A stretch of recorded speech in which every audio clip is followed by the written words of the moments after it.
Because that's what works, right? Yeah, the age-old like do we feed the work with it?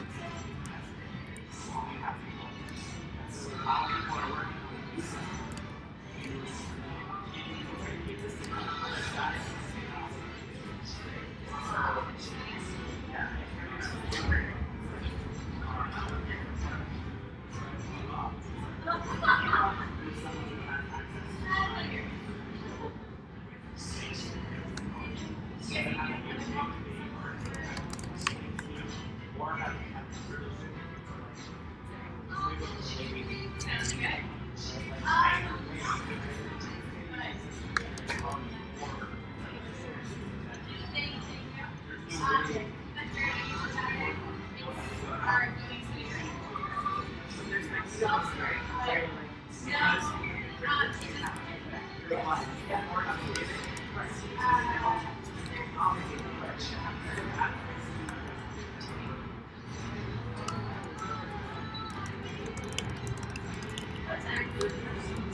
Hey!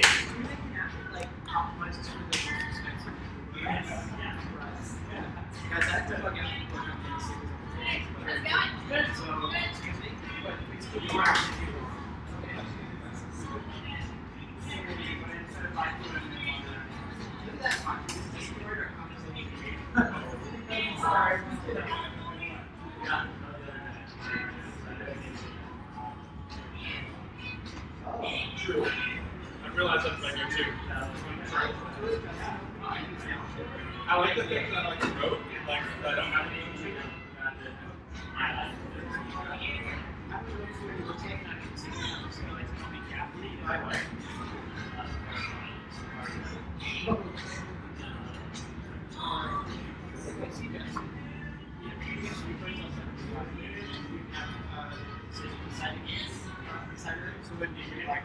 to yeah, so you can go and yeah, absolutely. Ladies and gentlemen, watch the table. Step over. So on a high step. Do you have the HDMI switch up yet? You want to do the HDMI switch right now, actually? Sure.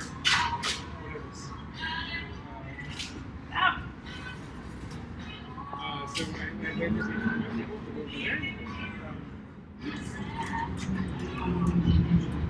One second.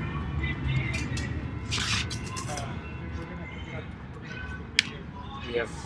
Wow, that's super small. went all the way. You have Went all the way to the nitty gritty. Say Do you have one of I these? think it takes that now. It does, but You're gonna keep I that gotta one? leave this one. Oh yeah, well, yeah. I care. You I've have entered the your own? dongle Otherwise life. I Yeah. have- yeah. No, I've entered the dongle life, and Yeah. I have to just carry. So you do karaoke that much that you just prepare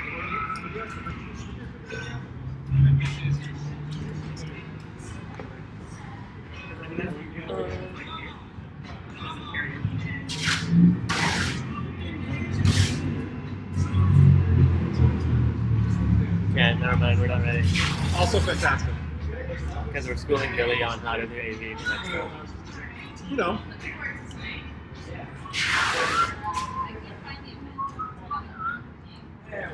Ooh, nice arrow. What is it though? Oh, Oh, might need to. This, do I find this so much. Yeah, plugin. fantastic? I literally have exactly one thing that I hot linked from the internet. Like it's just not a hot link.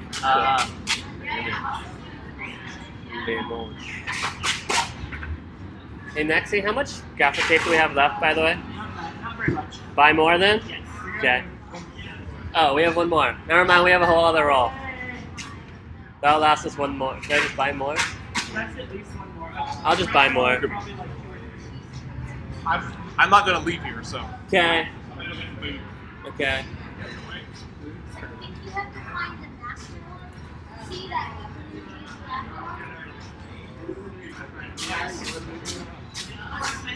But then that falls behind.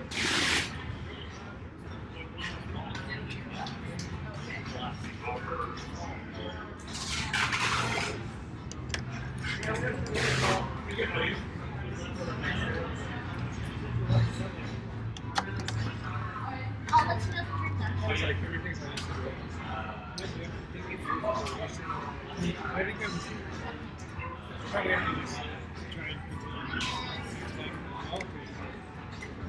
Now you have funds.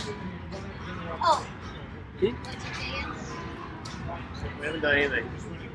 This is exactly the same. Okay. What did you have left? and then this has output, and we can You turn it off and back on I again. think we're mixing up the lines. Oh, I'm not actually trying to do it. Oh, I'll go see it again. um, Here we go. Yep. can you see which one that one is? That one? Yeah. Does that have a plus somewhere? You can see it? Because I think that's not meant to find it. Plug it in.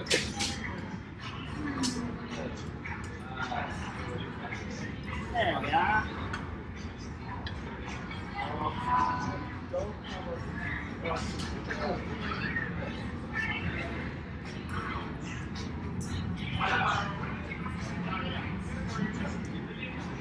Because it should be Hello. Hi, Hey. Francisco. How are you? Who's this man? We're one of the sponsors, so we get like 2 Run minutes. Kids? Yeah. Cool. Exactly. One sec. Yeah. Okay. Hold on. One sec. Yeah. Can I? Are you ready for HDMI?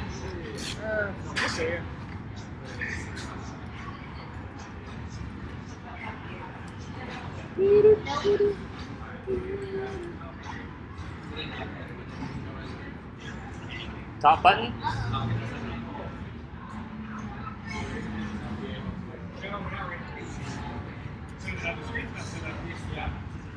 Screen's not set up. This is set up. Yeah. So we can use this to verify. Yeah. Yeah. That's it. Alright.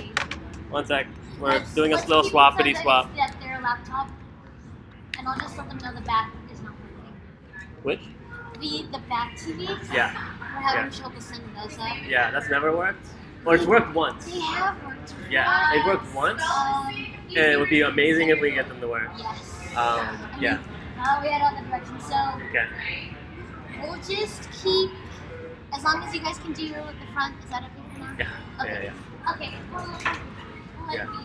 But like for next time, it definitely would be Yes. amazing if we get the back. That's been a request pretty much for the last 6 all months. the time. Yeah. I know. I asked myself for directions, and I've done it. It's worked successfully once. Okay. Yeah. For August, Okay. Okay. I'll do another. Okay. Thank you. There's something that we're missing that's not. As long as you guys can have the front, and then as long as you guys have the front. Actually, we need these also. Oh, these We two. definitely need these. That one's good. This one's not working right now. Oh, can you plug in that? Can you the other one? If that one should be the right TV. I think hit OK or something or exit on the Switch. The menu thing is up right now. Yeah, cool. Good, good. That's Alright. it. The three are good.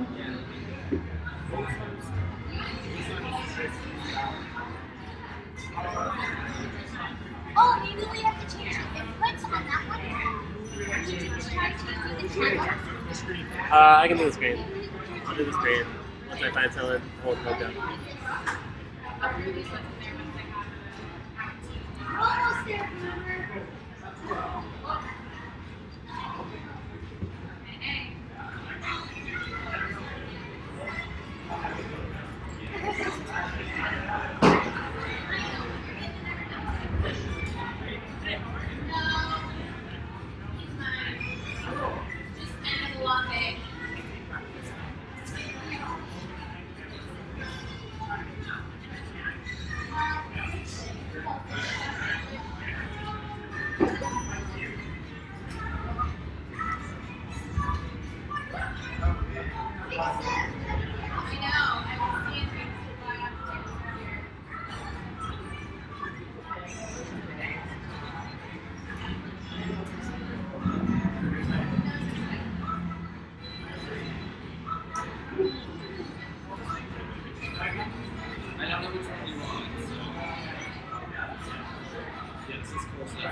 Check.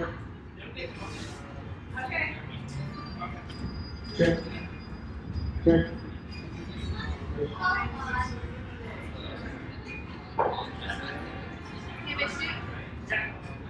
Let me know when you want my laptop and the testing.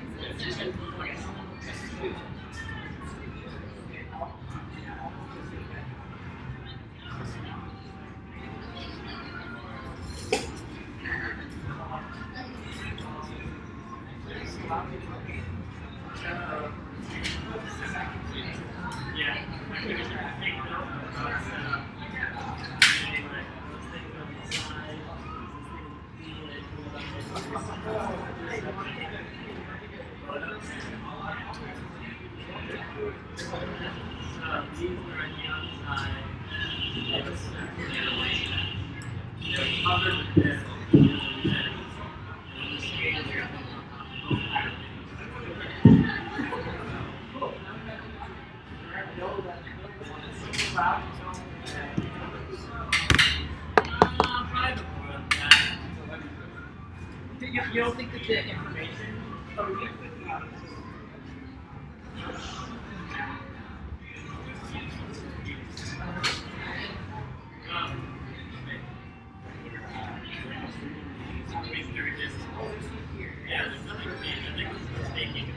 Gotcha.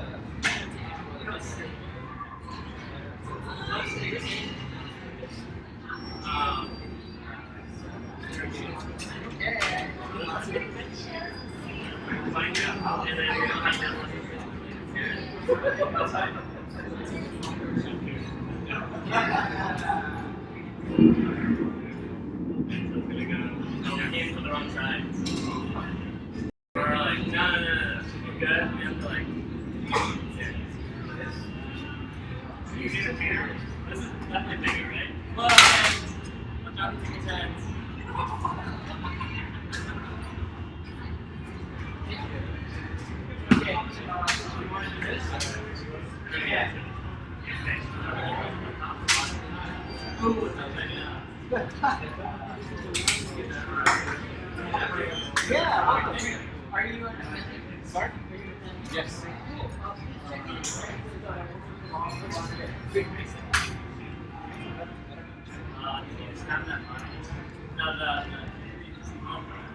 What's he trying to tell me?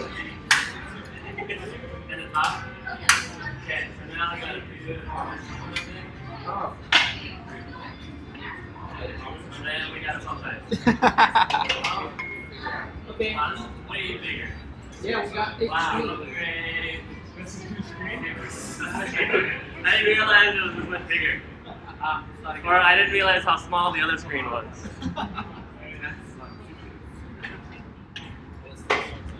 Oh, wow. Okay, we're not going to use the whole... Oh, this is really interesting. Maybe this is not... Is it below the TV?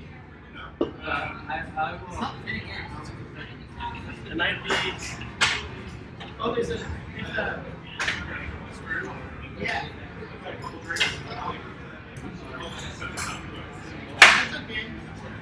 Okay.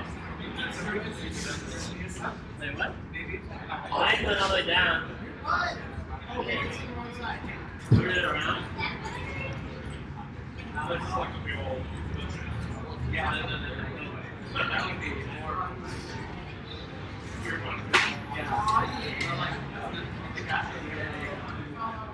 That's it. Okay, it's fine. Once you get the screen on the alligator, Yeah. for maybe chairs.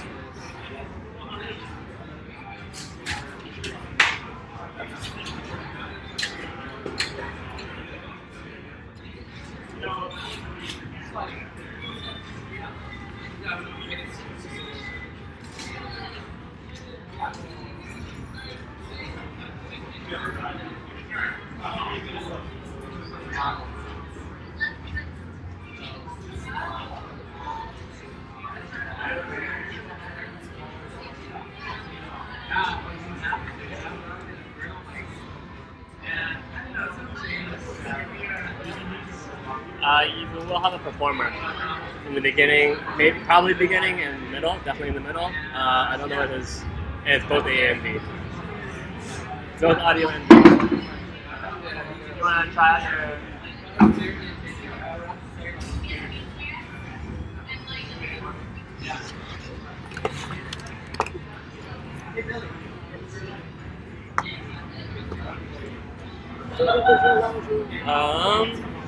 You need... Oh, I need to steal a thing from Potch. Oh, I have a. Do you have one? I also have one. No, I'm good. But, let me get mine. Okay.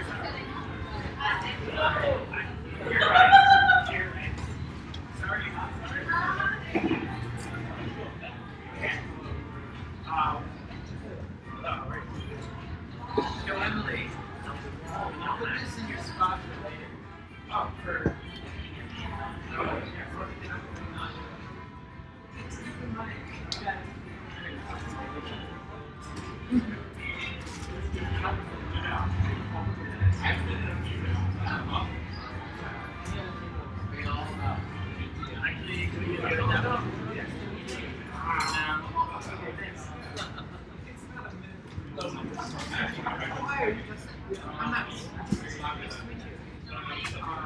I'm in the middle of trying out one thing. Yeah.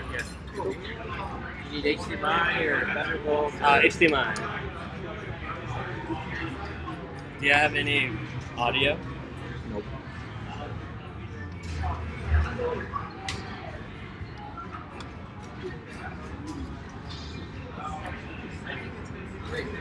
So then, can you do HDMI?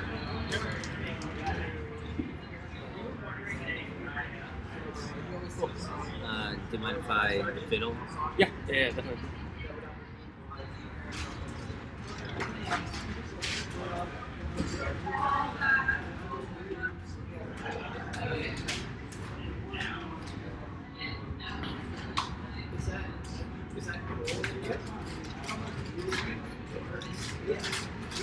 Right. So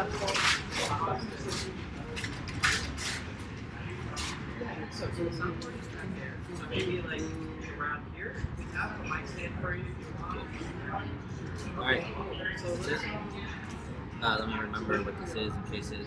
It should revert to the same, Cool. which is why we're like, well, we can double check. There's that. And we look at this. Cool. Yeah, cool. Awesome. Thanks. Do you know what order we're going to go? Run kit is, I believe, right after the keyboard. So Okay. second. Got it. And then it's all kind of near the beginning. Does that make sense? Yeah. Okay, that's good. Cool. I can like type and talk. Is it? Yep. Is it okay? Yeah. We can do. I can either. Yeah, I'll practice it. Okay. Is that cool? Yeah. Yeah, that's fine. So blah blah blah. Okay. Yeah, that should be fine. Cool. Awesome. All right. Thanks a lot. Or we can also actually. No, we'll have a. I'll get a thing. I'll get a mic stand thing for the booth, so it can be like basically here. Okay. Yep. Cool. Sounds great. Awesome. Thank you very much. Yep. HDMI. Brian. Hey Matt, can you hit the one button on the box? That box. I think one. I pressed it. Maybe two. I pressed it. Can we try one again? Yeah. The light is on. I don't know. Maybe ask Brian. Hey. Okay, cool. One. Okay, let's work on the screen right now. Okay.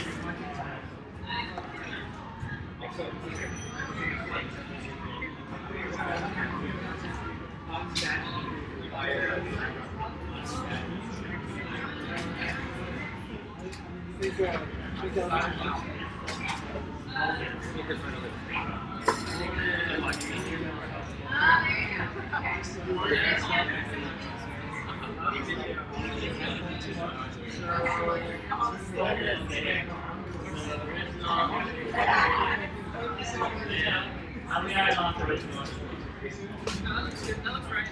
Other way. My ears work on me. Yeah, mountain pole.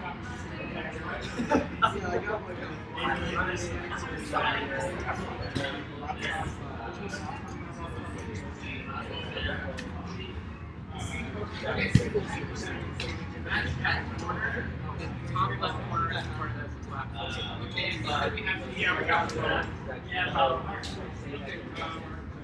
Sure. we can participate in this. We can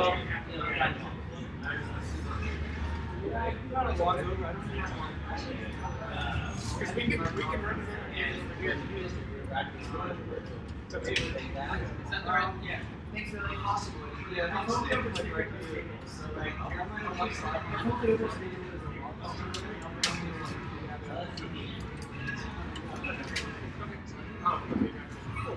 This is so loose. Feels so loose. Okay. All I need to know is whether you can memorize. I can memorize. I can keep that. Something like that. Alright,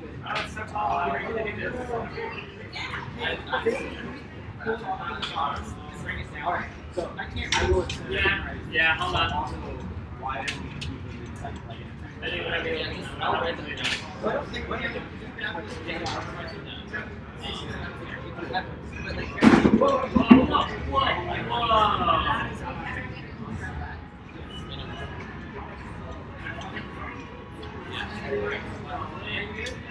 Hey, come on up. Maybe go higher. Okay. Okay.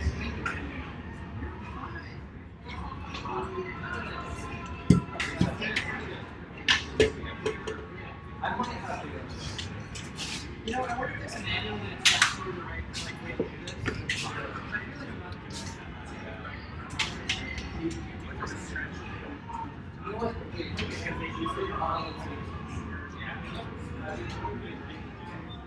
Potch. Talking about Boids. It's our own place. Grab a little corner right now. Like, There's a big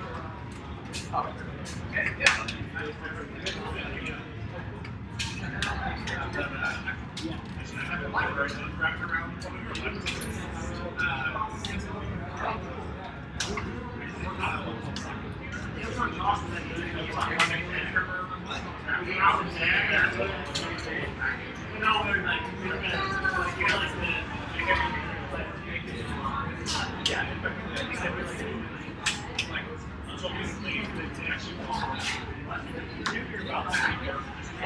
Hey Brian, should I feed it in through here?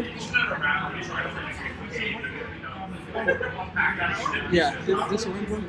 I did notice that, but I thought in my head, honestly, I was like, wait a minute, I don't want to do that. And then I explained it away by saying, well, you can also always put it out. Yeah, no.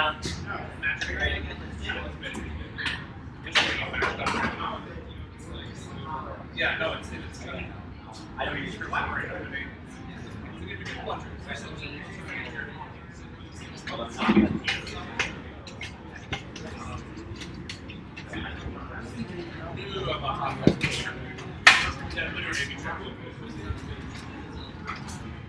Synergies.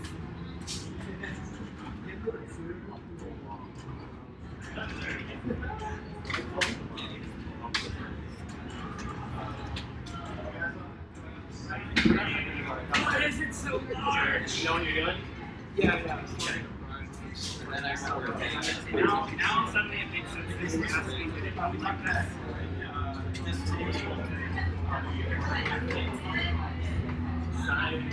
So first one, it's going to be like 2 minutes.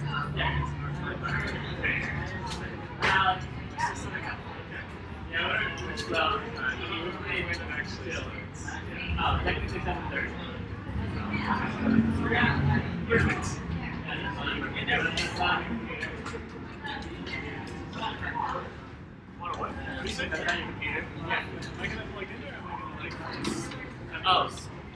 Oh, I can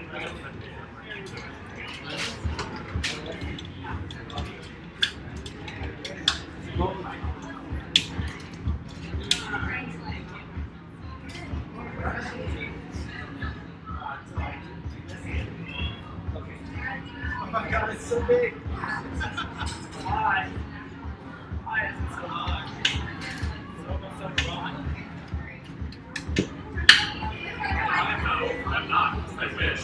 That's the one. I was on the site earlier. I was like, it's all for a while.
No,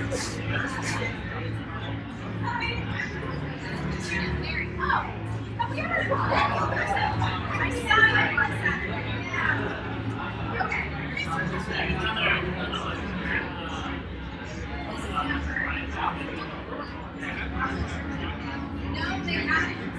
Actually, you bring me on Sunday or Saturday.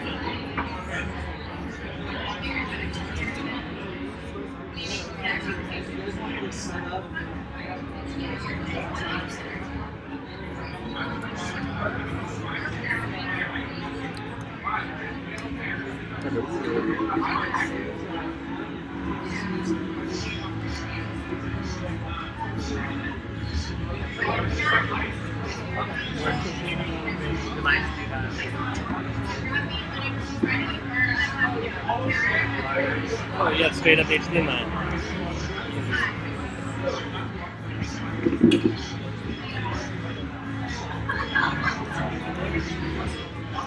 Also, you get a pen. Can I get HDMI switch?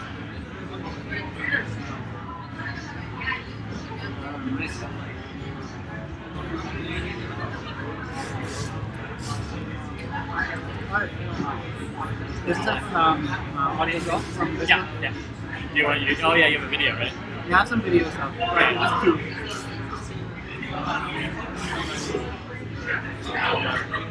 Still adjusting? It's settled? Oh, that's not good. I don't like this constant flickering.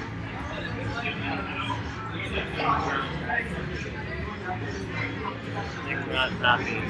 Is everything tight on the HDMI port? And or the power is fine?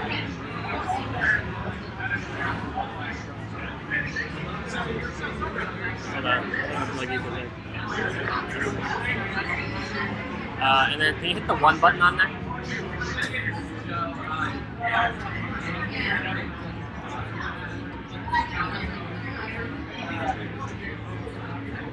That's fine. Let's try this.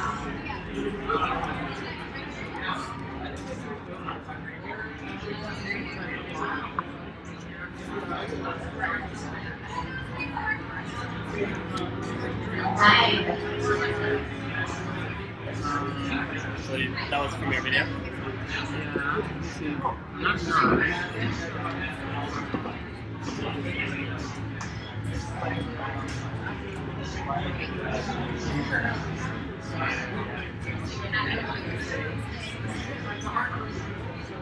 I just unplugged it.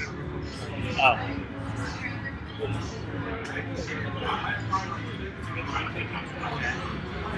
With sound? So it should be all over here. So Malte has a video. Can we test the sound from HDMI? Yeah. Go.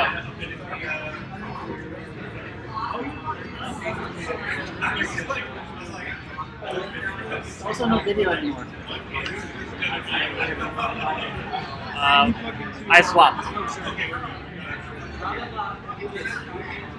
I swapped because it was acting up when we were both, the way it was.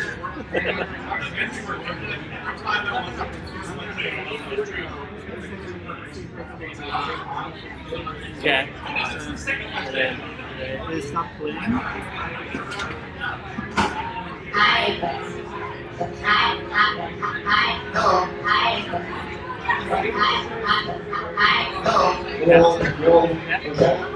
Okay.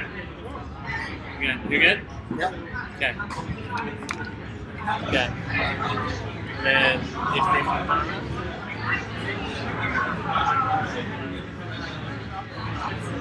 handheld mic again.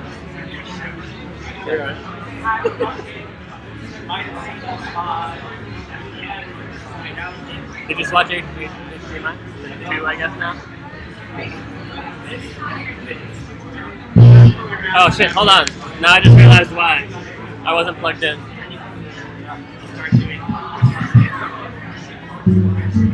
Okay, you ready to? Yes.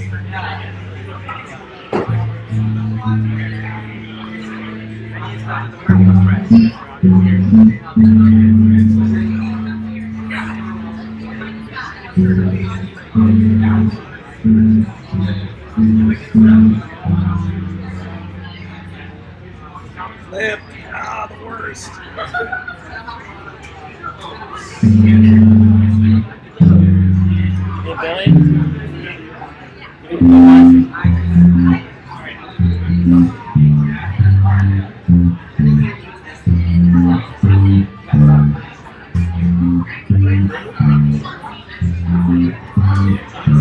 Working? Looks okay. Yeah. On the screen. Yeah. I could, right now I'm mirroring. Right now I'm mirroring this. I can switch it though. You can? I don't much care. I'll go bigger. I'll go home. My only concern is I didn't make my font scalable. That better?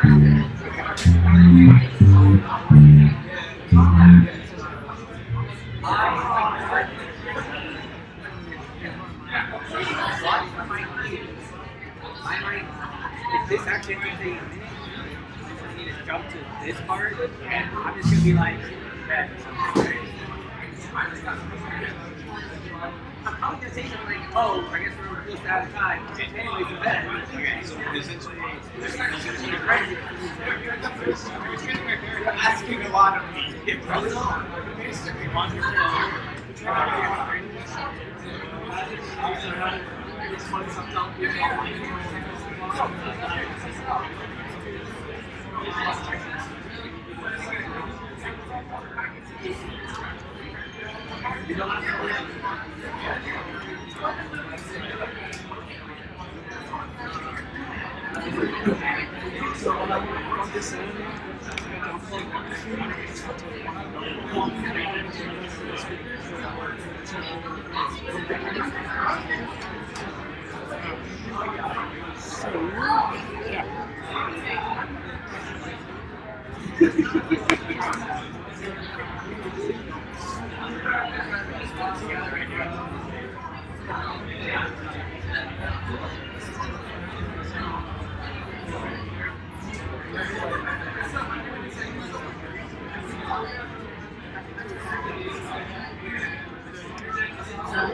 Remind me again, there's no audio coming out of the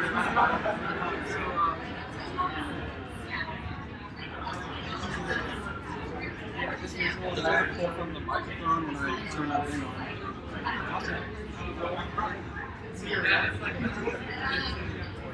This is very exciting. Yeah, this is the first time I'm playing this live in front of people, so it's great. I'm excited too.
Opening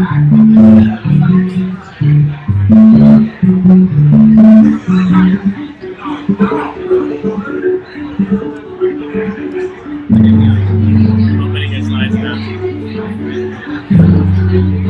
Hear a pitch? Do you want to hear a pitch? Okay. Time to hear a pitch? Maybe. Barely.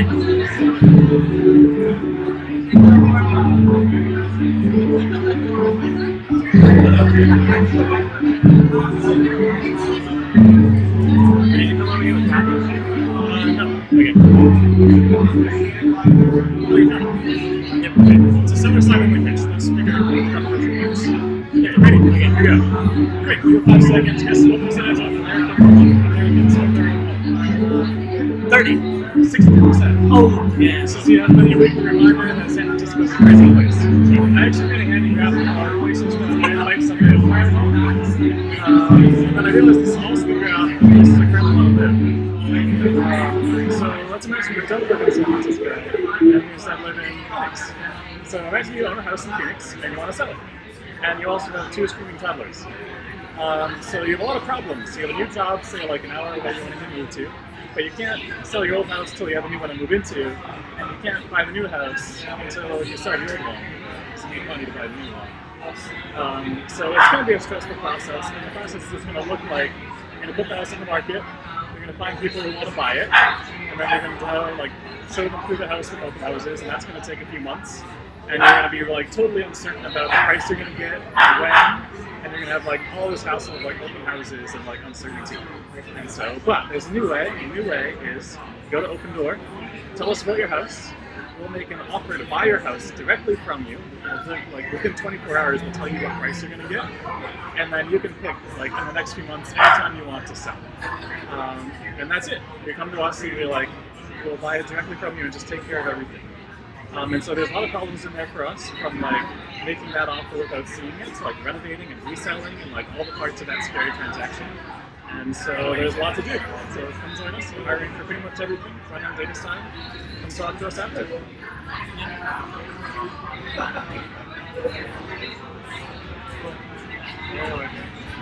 So the one thing I'll say, if you have time,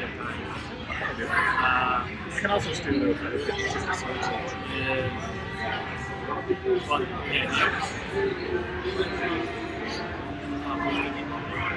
What's that? Wait, the icons or the faces? Yeah. Okay. Is I can it get easy faces fix? too. That's easy. I can get more faces. You get more faces? Yeah. I'll go with multicultural too. Whatever, you can have these kids still. Okay. And then Okay. yeah. Great. Well, I guess I was actually worried about that. I realized that on the way over. Yeah. I was like, oh shit. Basically, yeah, basically, there's this one thing here. Yeah. I'm kind of like, Oh yeah. and then the problem. Okay, you're right. Okay, 2013. Does this part sit by there? Is this like an okay joke, or is this like I think it's a good thing.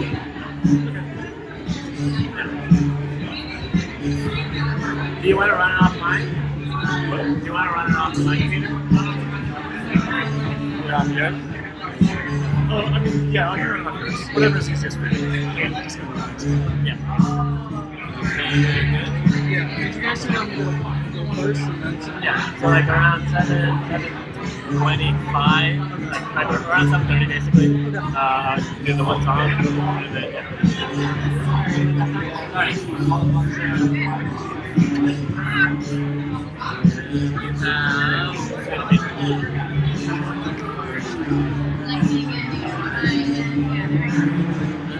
That'll do. I need a button for this. Okay, no, you're good. Oh, it just there we go. So let me do this.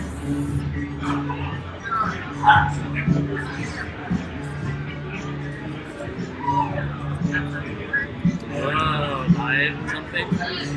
Okay. Yeah, maybe. We'll see. The date ranges have been funky on us lately, and my guy who normally fixes Well, stuff it's for already me isn't. Yeah, because I tested it. Let's see. anyone missing a microphone? I found this microphone out front. Who's in charge here? Jeez.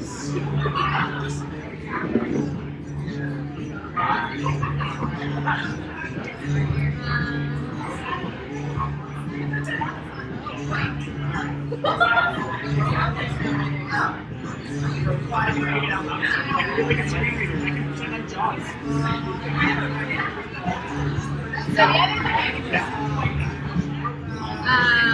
I can also We're gonna go.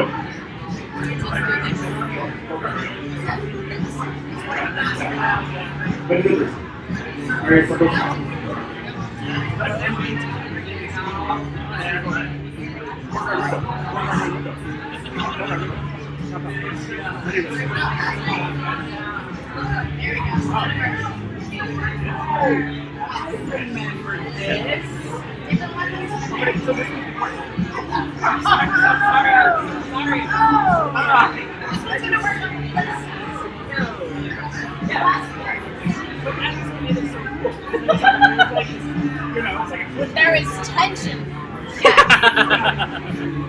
So you good? I think so. Okay. Leave it here. Yep. Let's see. So, I'll take it with you.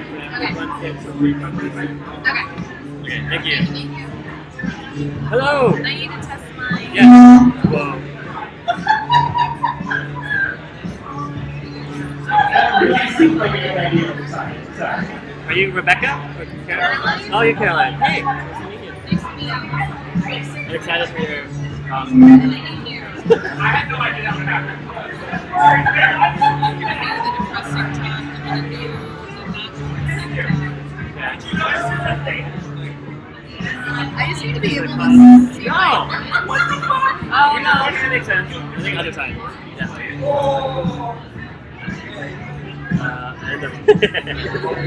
I don't know why it's directional.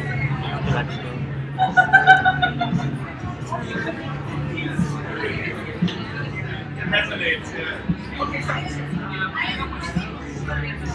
Maybe. This is not so good at all.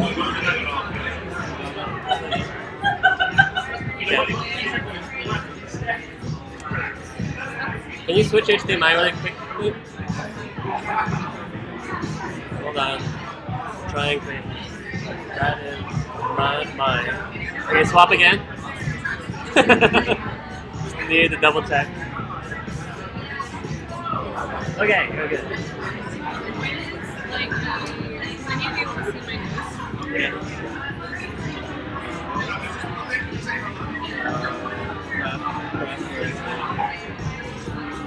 You want, will it force itself into double 3D thing?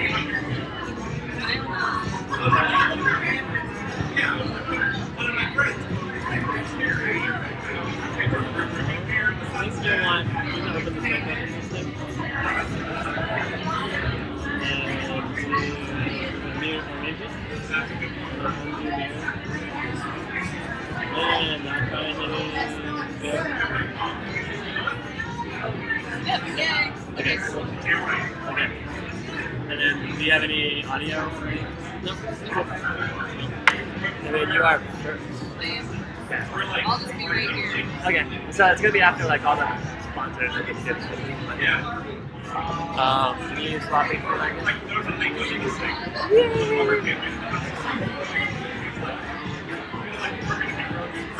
All of this is about to go. Like it's all about like unfortunately it's not, you know. Friendship.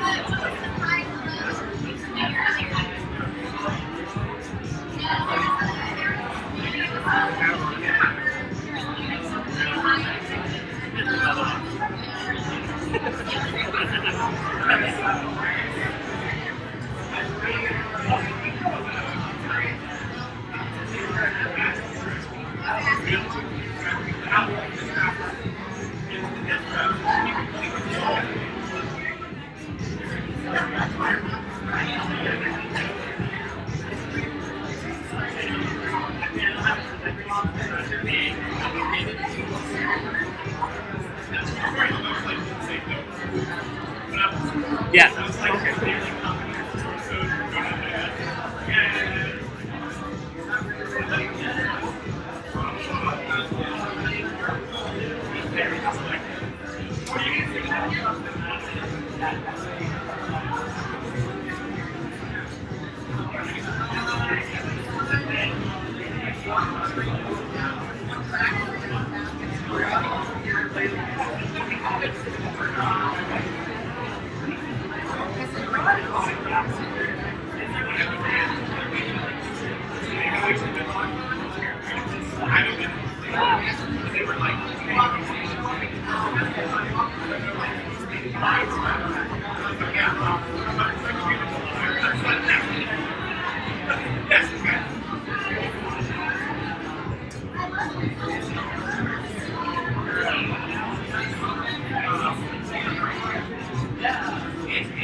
HTML. It's better than HTML unless you want something or unfancy. Yeah, it makes an old one with lots of ports. Nice. Yes.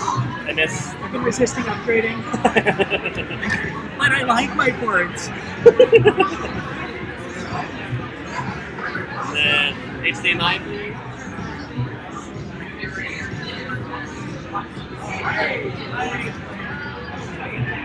Hey Alec, have you met Nelson Cresswell? Have you met Nelson Cresswell? Okay. There's a guy sitting next to him with donuts. It's a long dog that looks like a reggae dog. Yeah. Yeah, he's at Princess Square. We interviewed, we did an offer, we were kind of close. We could talk to him.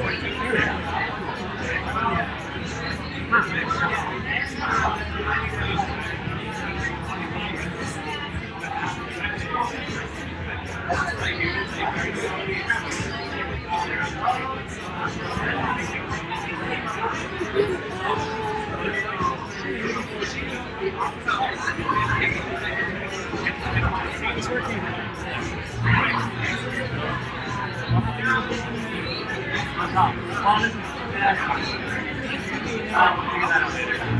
Cool. You good? I'm good. You have audio? No audio. Alright. Thank you. HDMI again.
We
have Justin start to play with 190 almost.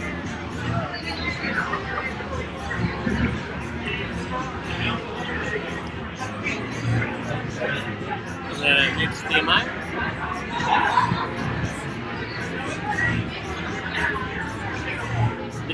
Did you need a mic? Or you're okay.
Battery?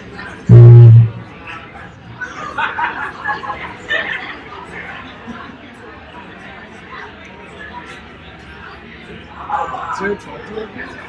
For that. You definitely have, yeah. You This is good. can, I thought it would be for chargers.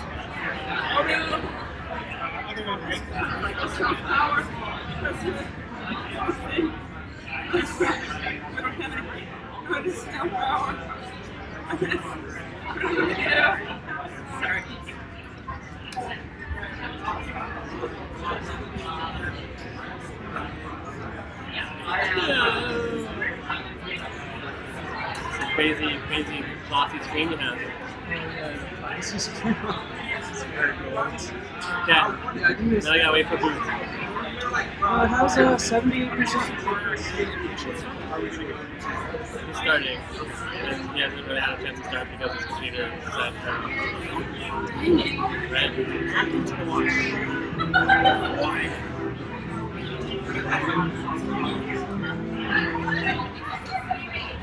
I will. Okay.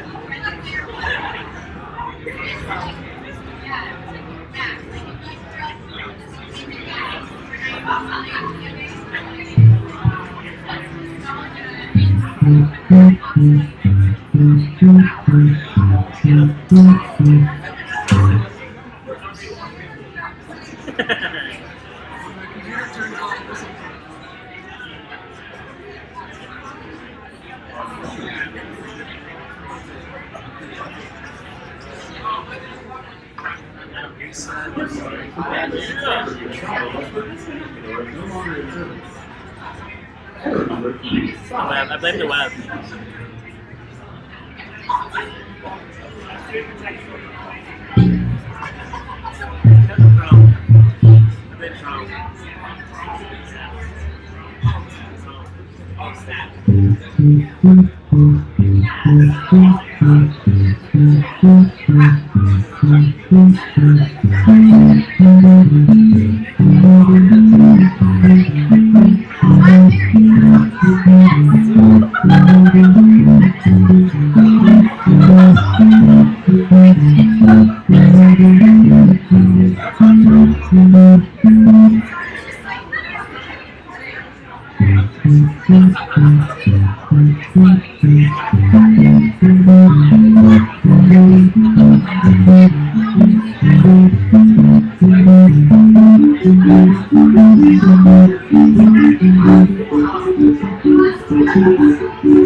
Hey everyone. Hi everyone. Hello. You're probably wondering why I've gathered you here today. So first, actually, round of applause for Justin. Yeah. Are you going to be translating anything also? Hello. That's what that says. Hello. Hello. Oh, that's why you were saying hello, because we're starting. Okay. Yeah. I was having a conversation. So let's see. This is. Wait. Oh yeah. So we're just Waffle.js. Yeah. So sorry, I'm so confused because it's normally the first Tuesday. I mean Wednesday Yeah. of every month, but it is not the first. If you haven't noticed, it is not. It's decidedly not the first Wednesday of the month, and that has really thrown me for a loop. I don't even know what we're doing here, to be quite honest. But my name's Emily. I think we got that part figured out. I'm Bisnick. And this new Emily, Billy is, I don't remember. Oh, Billy and Katrina are over there. We have Brian here. Did I miss somebody? Yes, is right there. So we're all organized in this, which will come and become important later, maybe. Yeah, maybe. Oh yeah, so talks and performances are a thing that we do here at Waffle.js, which is interesting. It's become a bit of a misnomer. How is everyone enjoying your Taurus-shaped waffles? That's what they are. They're waffles. So anyway, so basically the way this works is we have, actually real quick, show of hands. Okay. 1, 2. All right. So some of us know the format. Basically there's 4 10-ish minute lightning talks. So we have Sweet Caroline Cinderella, followed by Rebecca Turner going first. Being a little sassy here. And then we have a little intermission, and then at the end of the intermission, we'll have Justin come back up and do some more super funky, awesome music. And then Malte and Potch. And we're gonna go straight out to this really awesome thing. It's called it's at Butter. It's like a block away. Which works really well for waffles. Of course, waffles. Yeah. And it's block away. It's just north not one far. block. It's really not far. Like the And we KJ leave in there. groups, we leave in groups, you don't have to worry about getting lost. It's a straight shot, and we will form little parties. We'll set out our next edition. So that's how that works. The next one is Wednesday, August 2nd, actually the first Wednesday. This is This will be 3 years. Oh my God! 2 years. No. 2. Okay, so 2 years. Since however many there are in 2 years, that's how many this next one is. So -1, and that's how many. Does that make sense? We're Okay. having a birthday party? 2. Yes. Kind of, maybe. We'll have hats. I Maybe. I don't know. don't want to promise anything. Might have a kiddie pool, a little, or like a. I will bring some party poppers. The one I said the one that's the the castle. explode. So there was some confusion about that last time. Where are we? Let's see. We've covered that. Oh, if you want to give a talk, you can. I don't know if you noticed, but basically all the talks here, we don't hire these people or anything. They just want to help. They want to do something, and so you could be that person. You're like, you know what? I have something to say. I'm gonna give a talk. So you can submit a proposal, whatever you want. It was really the sky is the limit. As long as it's yeah. Oh, or perform. I totally forgot about that. So if you want to do what Justin's doing, you can do that, or something completely different. All of that is an option. All within the realm of possibility. We highly suggest that you do that. Shout out to student sponsors, the people who bought us student sponsor tickets.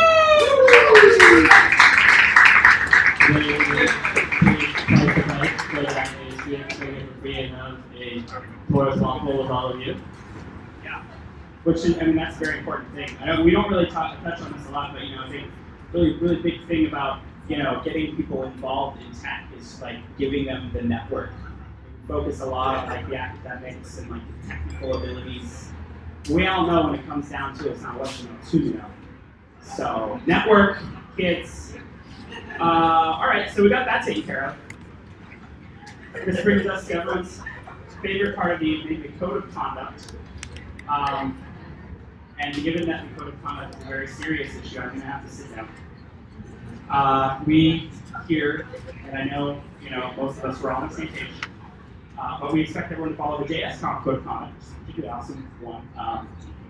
And if you've never read it, you should probably do that at this point, because seriously, wow, where have you been? But hey, in short,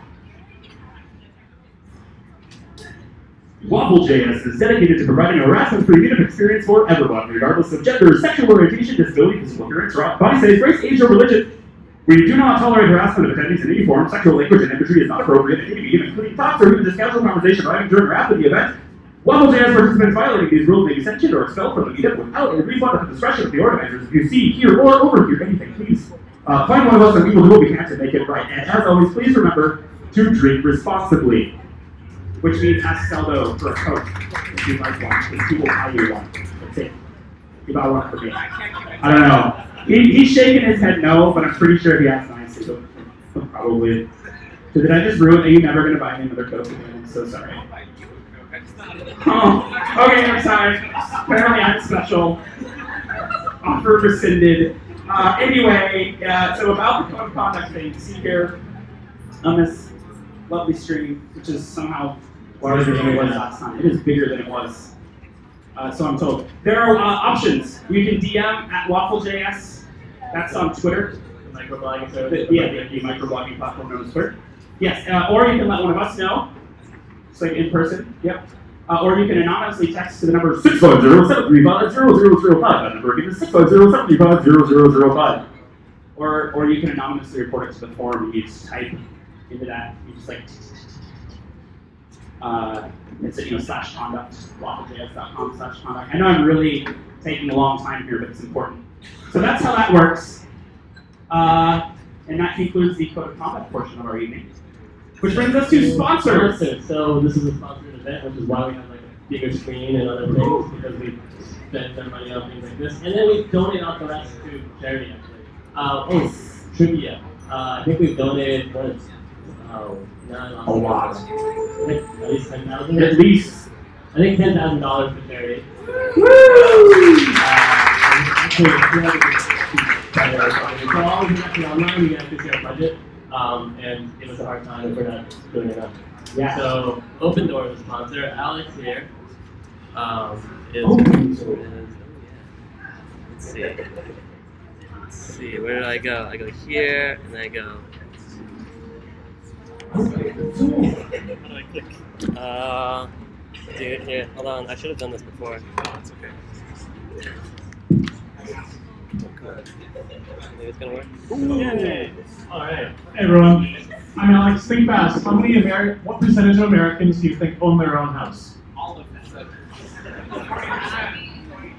Like own, don't rent. 63% apparently. This is your weekly reminder that SF is a crazy different place from the rest of the country.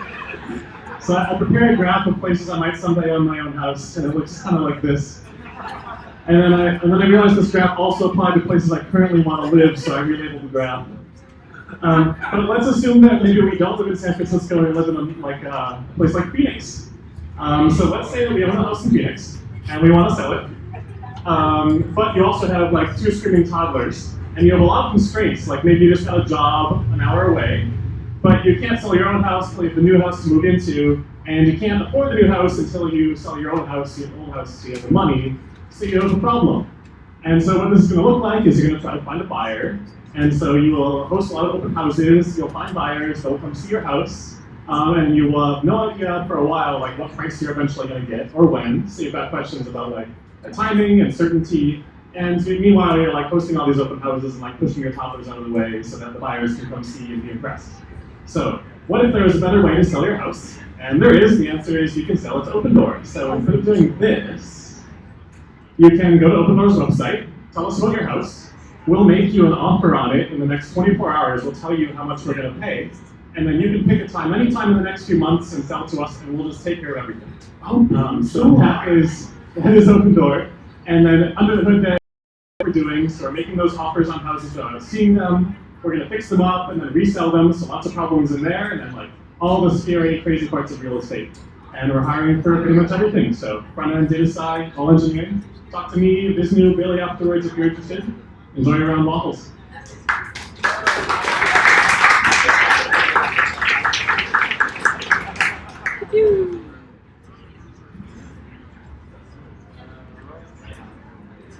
Run also a new sponsor. RunKit, I have heard of that. I have. I'm not just saying that. Don't give me that one. I saw that, Brian. I really have heard of that. I don't know what you're thinking. Yeah, they'll be typing over. Okay. Okay. Oh, while they're getting things set up, I have something to share with you. I think I got it. And it is not really related to any sponsor because they haven't actually given us any money. But if you want Heroku coupons, let me know. I got to look up free Heroku. I know hours. Anyway, as you were. Hi, I'm Francisco. This is Randy. That's Peter. That's the employees who run it. Yep. I was just confused by the tabs. I'm going to click the link here. RunKit. There you go. No, the one right before it. What? This one right after. Random. So you can see us on NPM. If you scroll down, a little more. We're the test. That's us. Whoa. Yeah, that's us. That's us. Cool. So if you've used Mathematica or Python before, we're kind of like that, but we like to think of ourselves as a better REPL for Node. So there you go. Are we still on one? Nope, we're gonna reload. Okay, there you go. The story checks out. That's Node. So I know it looks like a REPL, but this is actually Node, not your actual browser. As you can see, there you go. And which version of Node? Well, you can kind of choose whatever version you want. There you go. You can rerun it. Wow, amazing. So in case you still don't believe that this is real Node, what we're actually doing behind the scenes is every time you come to one of these documents, we're actually spinning up a virtual machine behind the scenes for you. So everyone gets their own virtual machine. You just skip to the next thing further. Really? Yeah. Alright. Type down. Yeah. What do you want me to do? Just Next tab. Required type. Yeah. Required. So the really cool thing is we've actually pre-installed every single package on NPM. So that's 500,000 packages. And that's actually not completely accurate. We've pre-installed every version of every package, and that's still not completely accurate. We've pre-installed every combination, every dependency of every version of every package. It's like 7 to 10 to something big, essentially J. But what that means is that you can actually not just take in any package, but just compare different versions of packages. So there you go. That's the difference between Stripe 2.0 and normal Stripe. We are obligated to talk about Stripe because they recently acquired us, so there you go. So that's how you do that. So the kind of really interesting thing about it is that most people are always complaining that JavaScript has a really poor standard library, which is, very true. But imagine you actually installed all 4 terabytes of code that were on NPM on your hard drive, and that was your standard library. It would actually be a, almost a pretty good language to do data exploration. And you're going to want to change that 9 to an open parentheses. Thank There you. you go, yeah. So there you go. So as you can see, we're just using a single weight, whatever, and if you open up that nice position, that's a map, and if you go to the map coordinates and just change it, Is that where the ISS is over right now? What? Move the arrow up to where it says map coordinates, and look, just like 50 pixels above where your hand is. There you go, we did it. So the other thing that's interesting there is that these are all actual JavaScript objects. We are on the UI side saying, that kind of looks like a geographic object. We're going to present it something a little more reasonable to you. So the other kind of cool thing we've done is that map is just one of the many object viewers that we provide. One that we're really proud of is actually, we're going to force some air and happy here. Sure you've never seen that. So we've taken a lot of time with this really custom stack trace viewer. So if you accidentally make any errors in JavaScript or anything, we're just going to like inline the code right where it is. If it's like a core function, we'll show you the documentation. The whole idea behind RunKit is to give you a platform to prototype. Don't spend your time in installing. Don't spend your time, setting up your environment, setting up Babel, setting up all that stuff. It's all just there, and you can kind of just try it out. And if you don't want to use the product directly, you can actually embed the product in your documentation as Lodash is done here. There you go. If you click Try REPL, they've actually included RunKit, so you can actually try your library live. And very recently, Express did the same thing. This is actually kind of cool. If you go to their Hello World, that's also a RunKit thing. And as you can see, they spin up a server. So now their documentation is live. You can go and edit the code, and if you click on that link, there are the requests and everything that you get. So you can send someone a link to the server we spun up, and you will actually see the request. You can actually see the server. It's all there. And finally, we are hiring. Yeah, that's us. You should come work for us. And if you don't want to come for us, work for us, we still exist. You should still use the product. Thank you.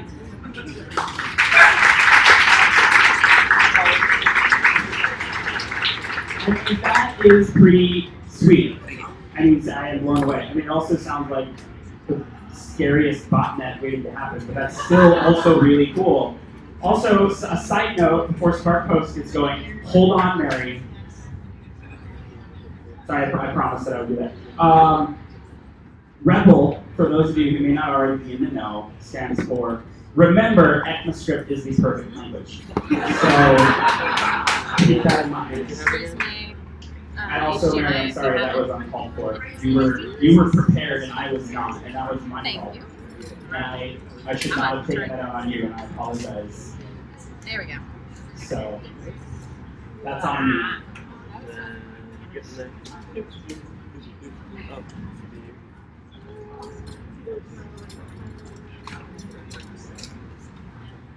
That's not what I wanted. Hang on. Yes. No. Hold up a second. Sorry. I promise we tested this before, and it works perfectly, as it always does. And then, of course, it doesn't. Let me... try it again. Maybe. Drum roll, please. Oh, dang. That works. I'll take it. Somehow I got rid of 2 of my slides, but hey, there we go. All right. Let's see what happens if I do slideshow again, if that fails. I'll just do it on, yep, nope. Okay. It's the wrong monitor. Promise. Yeah. That's all right. I can do it this way. All right. So, hi, I'm Mary. I'm from SparkPost. How many of you are familiar with SparkPost? Show of hands. A handful. Emily is. Awesome. So if you're not familiar with who we are, this is the slide that marketing likes me to put in there. But basically, we send a lot of emails. Yes. We send transactional emails, we send bulk emails. You can do webhooks that parse the content of your emails that come through as well. Basically, we send 25% of the world's legitimate email. So chances are some of the email that's winding up in your inbox comes through our service. If you're looking for an email delivery service, we can talk afterwards. But the more fun things to talk about, we love helping developers build awesome things. So we do all sorts of sample apps that show off some of what we can do. We, in May, I think it was, I demoed a Spotify app where you can email your friend and build a playlist via email, and it shows up in Spotify, and it was a lot of fun once we actually got it working. But that's a whole other story. I'm a problem child, so things like this happen to me often. Anyways, so ways to reach me. Oh, that comes in handy. Right here. Ways to reach us up there. If you tweet at us with @SparkPost, again, my marketing team really likes me, so that helps. And then, so like I mentioned, in May I did a live demo, and it was my first live demo ever, and it freaked me out just a little bit. So tonight I figured I'd do a raffle, and then one of my coworkers told me that basically that's just a live demo because it shows off what we do as well. So I put it back to live demo, but it's not going to freak me out because it's really a raffle, so we're calling it a raffle. So I have this nifty box of fun SparkPost swag and fun things in it. So what we're going to do is, hang on. If you, and I'll explain what happens when you do this, but if you send an email to waffle.js@raffle.sparkpost.com, and in the subject line, just put your name and your company so I know who you are when you win, because if I don't know who you are, I don't know how we're going to have you win. Can everyone see what's on the bottom of the screen here? Mostly, kind of, sort of? Okay, so I can move up this part so that you can actually see that, because hopefully by this time you know what to put in the subject line. So basically, when you send an email to that email address, it hits our server, you get an auto response transactional email that says, hey, thanks so much for entering, here's some awesome things about Spark Posts, and we'll pick a winner in a minute. And then also, as you can see, it hits our webhook, and the webhook says, oh, hey, I got a message. And the count starts updating immediately, and then it pops the latest entries into our database. So it puts your email address and your subject line in our database and pops that back out. So it's kind of a really fun way to sit there and watch how quick our service is, and that's not just when we receive the email, that's us receiving the email plus the webhook processing and everything else. And in my experience, the Wi-Fi here isn't all that great. So it's fun to watch that number go up. So I'll give it a few more seconds and ramble, and then we'll pick a winner. But the other fun thing here, we're done watching the numbers go up for a second there. So the other half of what we do is metrics. So for every email that you send, we track about 40 different metrics over the lifespan of your email. And if this will update for me. Yeah, so let me put that for the last like 20 minutes instead of the last hour. Apply. And you can see down here, there's all these different metrics we can choose from. So I've chosen accepted, which means the ISP said, yes, it's a valid email, it's coming from a valid place, let's send it through. We're tracking clicks, we're tracking targeted, which isn't actually going to show anything different than the accepted right now for our case. And then rendered, which means you open it. So you can see live data about who's opening things, how many click-throughs we have. And then if you scroll down, this is all in our UI. If you scroll down that, it shows you domains that it's coming from, and then again, targeted, accepted, rendered, and clicks. And the fun thing about stuff like this, at least what I think is fun, this is all in our UI. The UI looks great, but it really is just a way for us to dog food our API.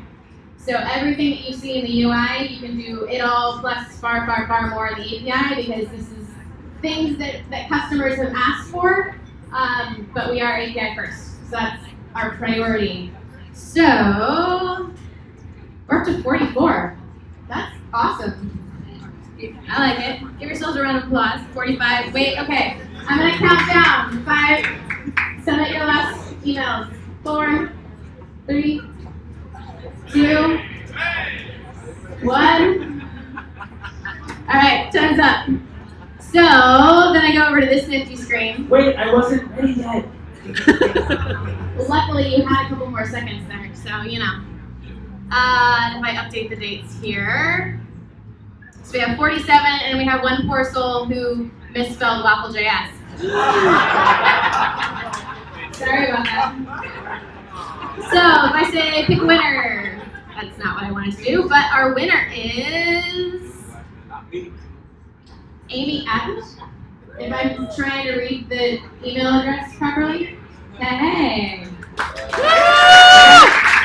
Wait for everyone. That was a lot cooler than I thought it was going to be. Wait, that came out wrong.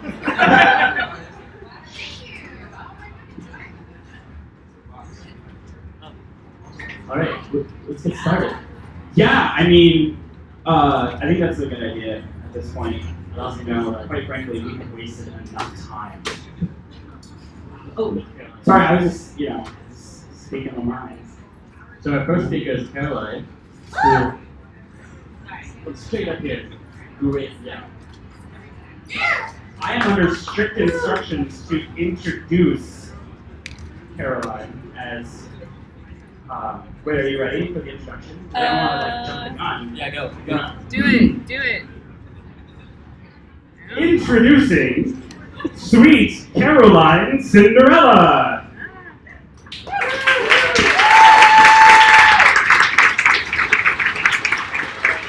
Wait, you guys. You're supposed to wait till I say, please a round of applause. Please, a round of applause.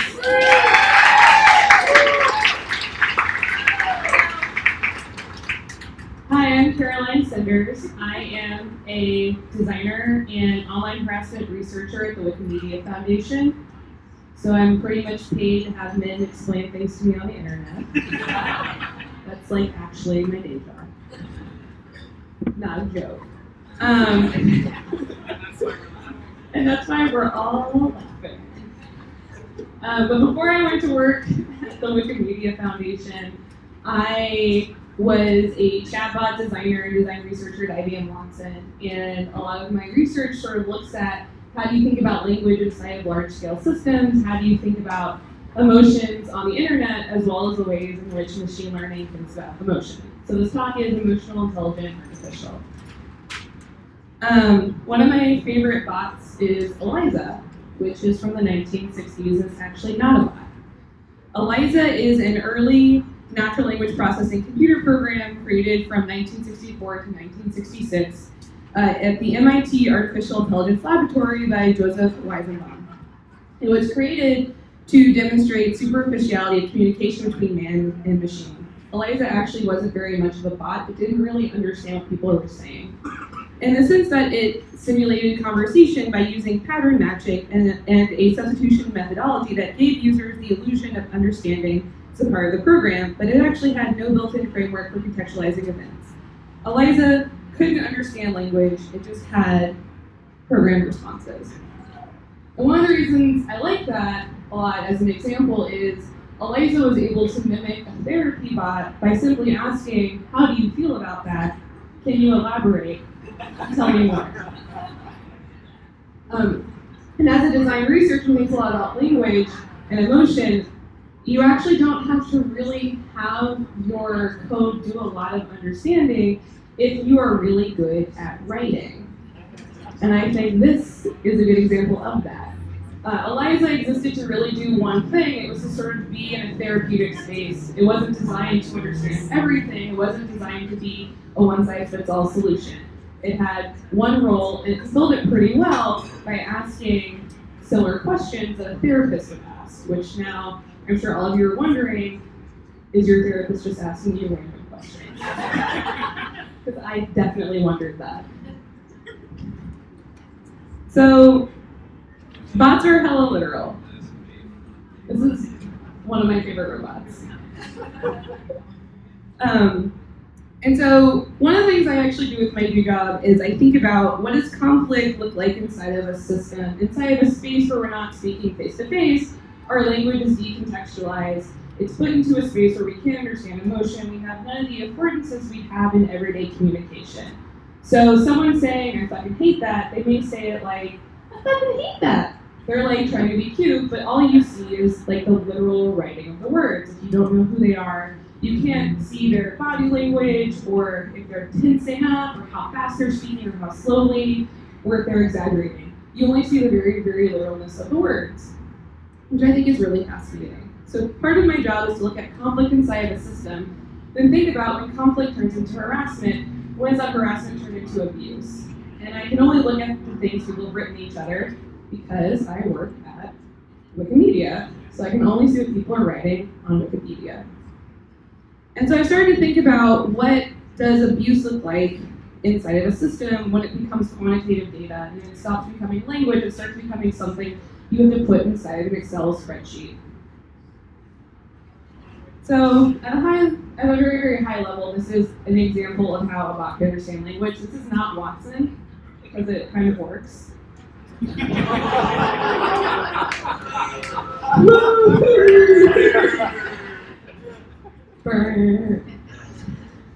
What I find really fascinating is if you look at the way that this sentence is broken down, what you can see is that whatever kind of natural language processing algorithm they're running on this, you actually don't need the task to understand like what feed the baby means because it's pulling up a calendar event.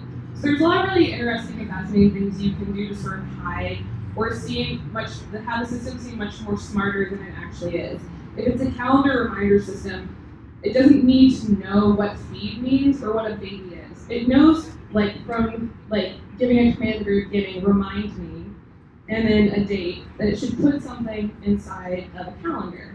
And in the middle of that could just be the action. So it doesn't actually need to know like what feed is. Or even moving forward, there's a couple different other chatbots where you actually have to write out something like this, where you would say, the intent here is weather, and you get to define what weather is. So maybe it's overcast, hurricane, storms, rain, etc. You really sort of think about all the different ways in which weather can be broken down into all these bite-sized chunks. Weather all of a sudden becomes all these different kinds of subcategories. And that's how I think about conversation. So conversation, language, and data are all human outputs. Effectively, conversation on the internet is just another form of data. It has to be, it becomes incredibly decontextualized. So one thing I've been wondering in my work is how do you take warm fuzzies or really, really awful things, and how do you teach effectively emotion to bots, or can you? Or what is harassment? And can you take qualitative data, and can you teach qualitative data to programs that understand only quantitative, or sorry, can you take qualitative data and teach it to programs that only understand quantitative inputs, and what would that look like? So effectively, any kind of data set you start to feed to any kind of machine learning system or artificial intelligence starts to determine the characteristics of that AI. So if you were creating a chatbot that is a therapy bot, you would have to think about all the different questions that a therapist would ask a client. Or if you're creating a pizza ordering bot or a waffle ordering bot, you need all the things that are related to waffles and ordering. I'm going to give you guys a brief warning. So for the past 6 months, I've been a fellow at BuzzFeed and Hygiene studying online harassment and machine learning, and I've been looking at the alt-right. So what I'm going to show you is a data set that I've been collecting that could have some triggering content in it. And the next couple slides, if you're sensitive, may have some really upsetting content. So for the past 6 months, I've been reading neo-Nazi blogs so you don't have to.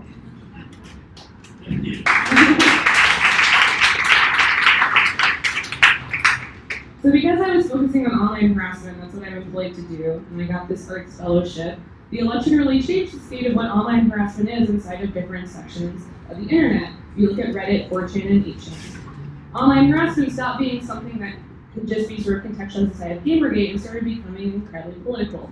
What that means is that there are a lot of creations of new words that don't actually seem at first glance to have the weight of hate speech, but it actually does. So I started creating an Excel spreadsheet, well, this is like a Google sheet, of all the different words I was seeing that was appearing inside of 4chan, 8chan, and Reddit, as well as the different blogs I was looking at as I was doing this deep ethnographic dive into the alt-right. What I mean by that is, at first glance, would you assume that the name the right stuff, if used in context of a blog, is hate speech? Well, it is a neo-Nazi blog. Would you assume that Matthew Heinbeck, the name, is a person to be concerned about? His nickname is the Little Führer, and he is a neo-Nazi leader. So I started thinking about the ways in which words can have all this heavy meaning, especially if you don't know the meaning of the word. This is a data set that's currently being used by ProPublica for large-scale data analysis they're doing of the alt-right. So I started thinking about the ways in which you would start to contextualize hate speech if you're doing any kind of large-scale data analysis. How would you teach a machine learning system to understand the context of hate speech right now? You have to create a data set to define what these are. So this is a data set that didn't exist until right now. And then I decided to start putting it into motion, so I scraped all of Richard Spencer's tweets with my friend Ross Goodwin, and we used a chatbot service owned by Facebook called Wit.ai, thanks Zuckerberg.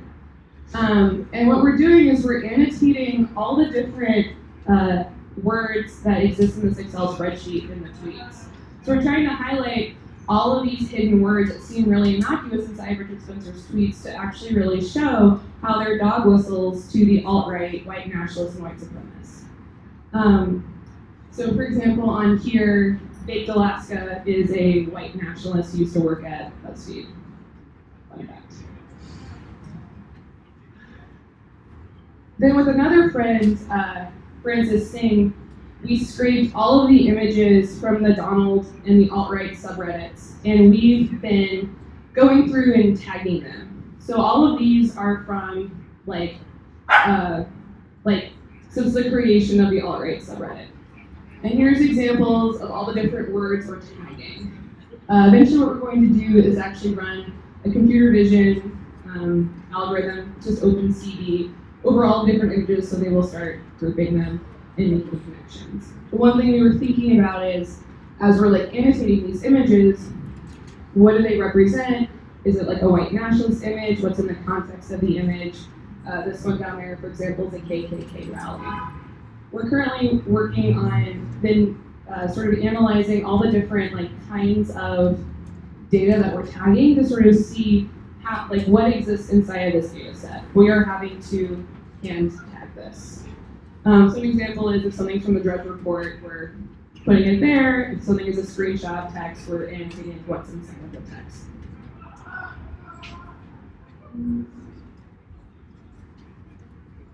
So, why do I do this? I'm really interested as an activist. How do I sort of use the knowledge that I have and the skills that I have as an ethnographer and designer and try to create change? I could go out and try to punch some Nazis, or I could do this.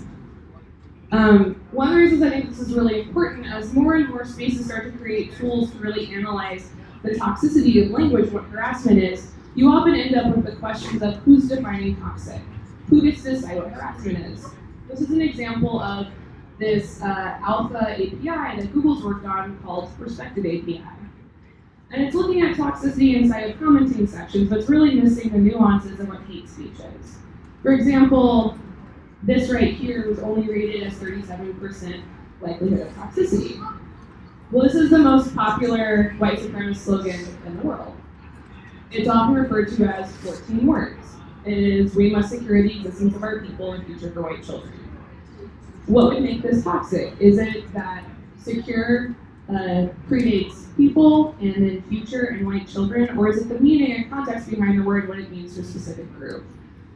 So language is not decontextualized inside of these spaces. Oftentimes you need an ethnographer or researcher to go through and really highlight what are the meanings of these words beyond the face value, beyond basic sentiment analysis, beyond what someone has trained many years ago to be angry.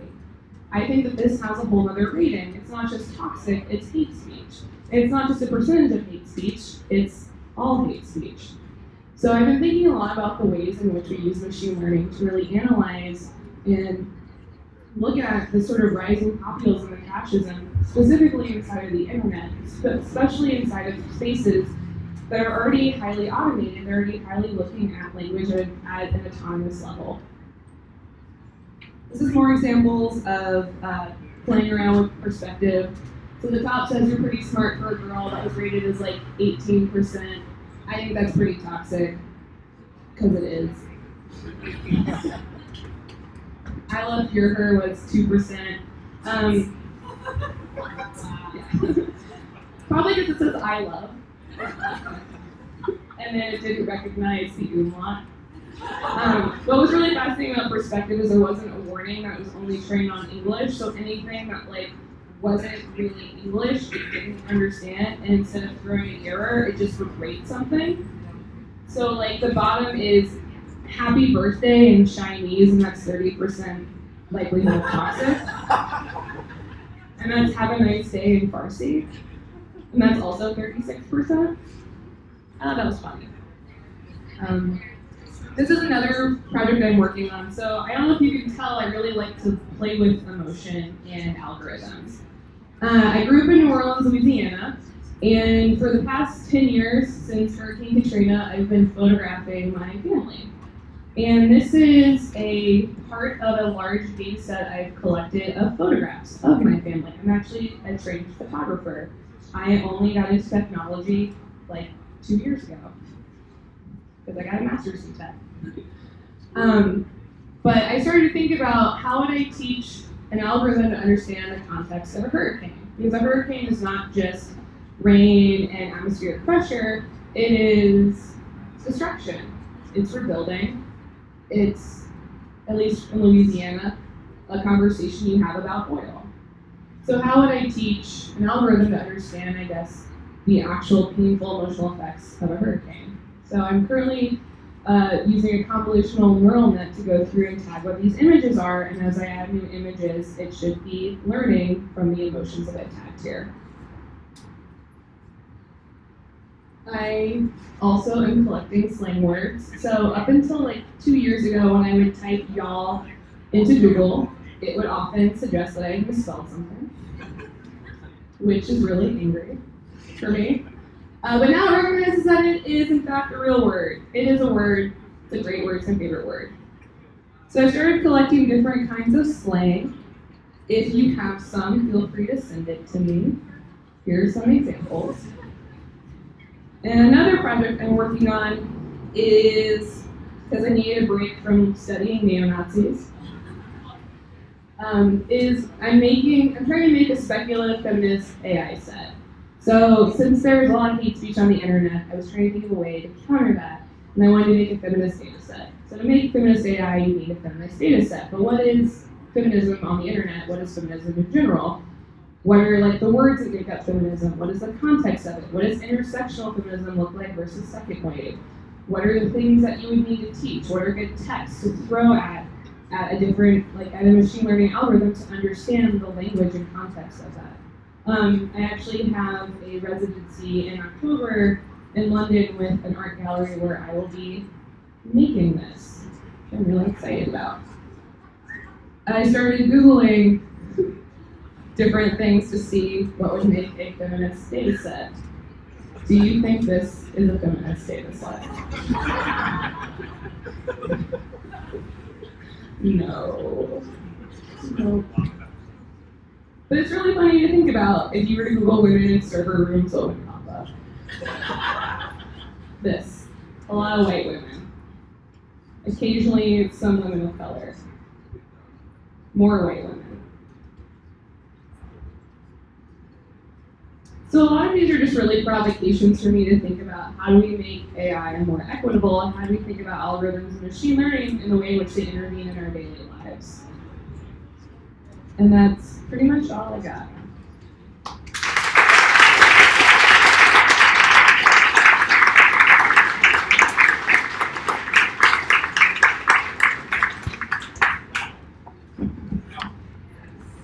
So it helps if I turn the microphone on.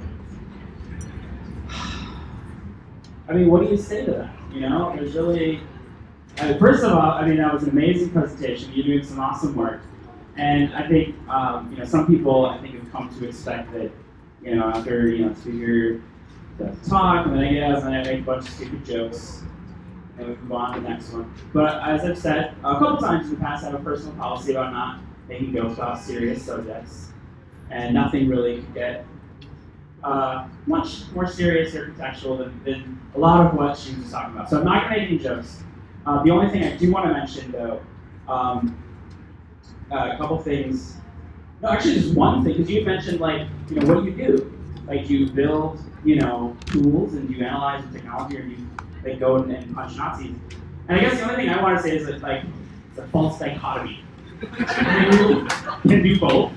And if you are interested in that, but you're not sure, let me know, because I have an Amazon link. I'll give you like an affiliate link to a really nice pair of gloves.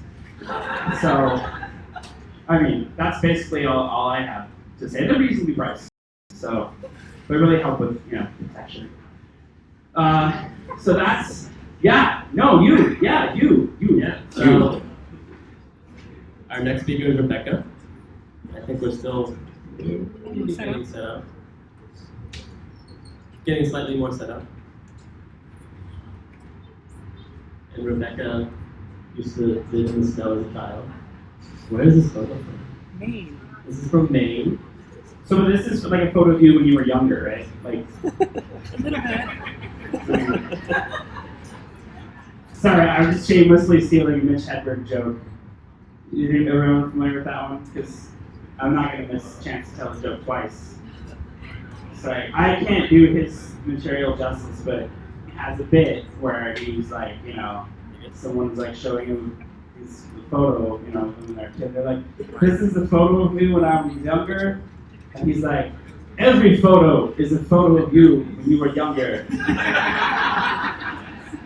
You know, thought that was kind of funny. Anyway, please, a warm round of applause for Rebecca.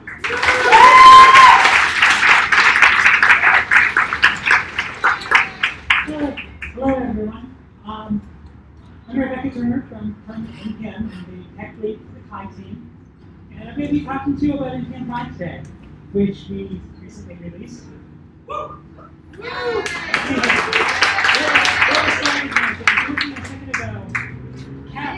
Totally great. I told it. I told you not to install it right before the presentation. Oh, there it goes.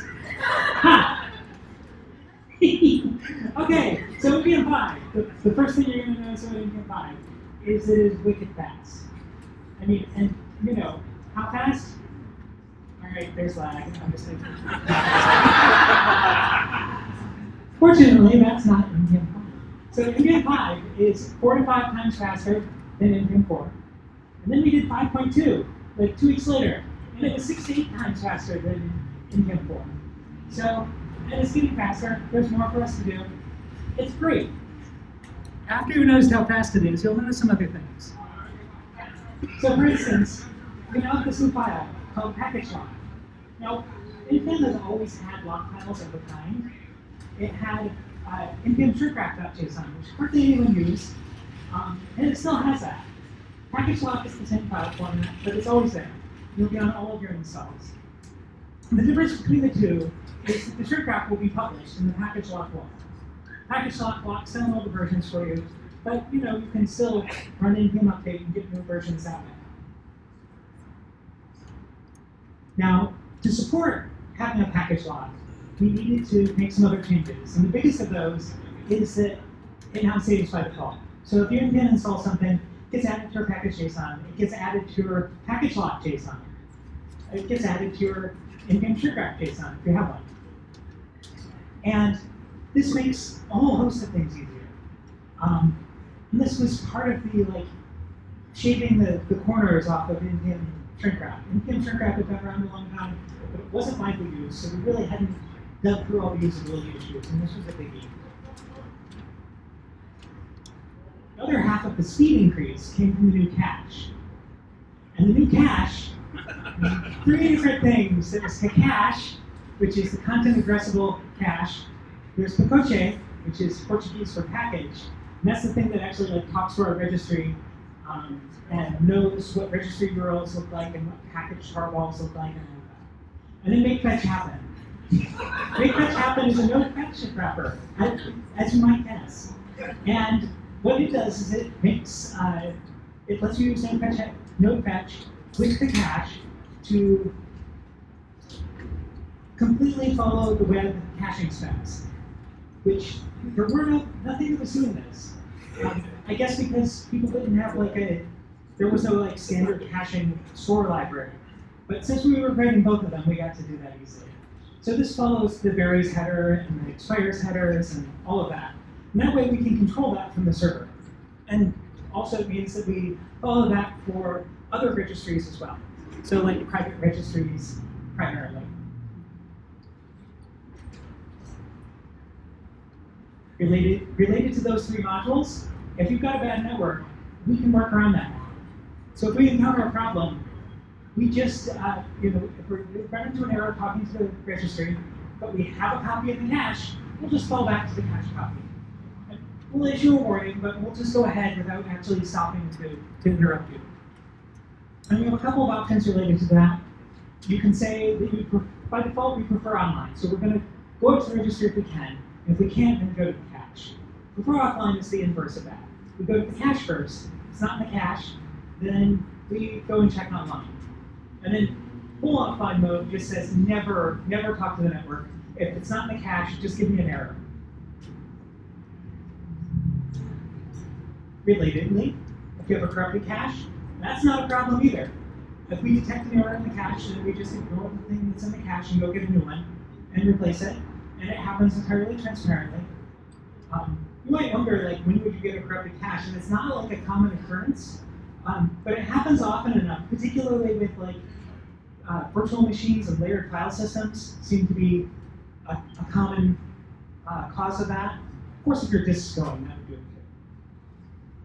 Can't help you with that part of it. Meanwhile, we also added some other new features. File dependencies are not a dependency type most people have used, but previously they would make a copy of an existing directory and put it into your node modules. This had lots of problems. Like, if you updated that source directory, NPM would never know to go back into your node modules and copy it over a second time. Because it wasn't, like, diffing the entire contents of your node modules against whatever directory it came from. So now, we spent a bunch of time like figuring out how to make this work, and how to make this work in particular in package locks. Because package locks are supposed to say exactly what's in your node modules. And by making this produce symlinks, that solved that problem. It means that they're always up to date, it means that we can verify them completely, and it's almost always what you actually want. There's some more issues related to linking that we have to get to yet. Linking is a larger topic, but we also added more complete Git support. So this means making Git style dependencies a first class entity in NPM, so that they're as good as a registry dependency. They are a lot slower, and there's nothing we can do about that. But they should. This allows you to do simpler ranges on Git dependencies, like with Bower, and it lets you have Git dependencies that actually have build steps, which is to say we run the prepare lifecycle, which means that you can do things like run Babel on your Git project. Now, probably, if you're going to use it for any extended period of time, you should put it on a registry. Private registry, a public registry, a private module on the public registry, one of those. It'll be a lot faster, your experience will be better. But sometimes, like, you've got a fork that you're testing and you want someone else to try it out. It's a lot easier to just have someone run it directly from your Git repo. And this way you can do that. The thing I'm most excited about in NPM 5 now, as of 5.2.0, is NPX. Yes. NPX is Cat's little mad science project. And NPX is NPM exec, essentially, which is a thing that people had asked for. And what does it do? Well, it does a lot of things. If you pass it the name of one of your development dependencies, it will go find that dependency wherever, like, you can be in, your lib directory, and you're on npx ESLint, and it looks up a directory, finds your node modules, and then finds the installed copy of ESLint and runs it. If you have it installed globally, it'll run that version. But then it has one extra feature that I don't think anyone else had thought of until Cat did it. And that is, if you don't have it at all, it goes and downloads it off the registry and runs it. So you can run this right now if you've got NPM 5.2, and it will run your test suite while playing Yakety Sax. And you don't have to have Sadly, this is not an audio presentation, so you don't get to listen to it. You can also specify a version, which is great for, like, I want to try out a new version of this command line tool, but I don't want to install it yet. But for ourselves, this is something that we do with standard a lot, because NPM uses standard for its formatting, and each new major version of standard, like, finds new things to complain about in our code base. And so we're like, okay, how big an upgrade is this?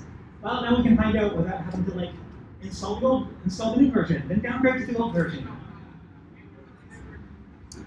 So NPX is a lot of fun. We have a canary now. So there's NPM-C. And NPM-C is, we do a couple of releases a week, typically. And it's whenever we merge something, we're going to probably do an NPM-C release if it's a reasonable size. We'll also trial new features there that may not land in regular NPM. It's a great way for us to test it out.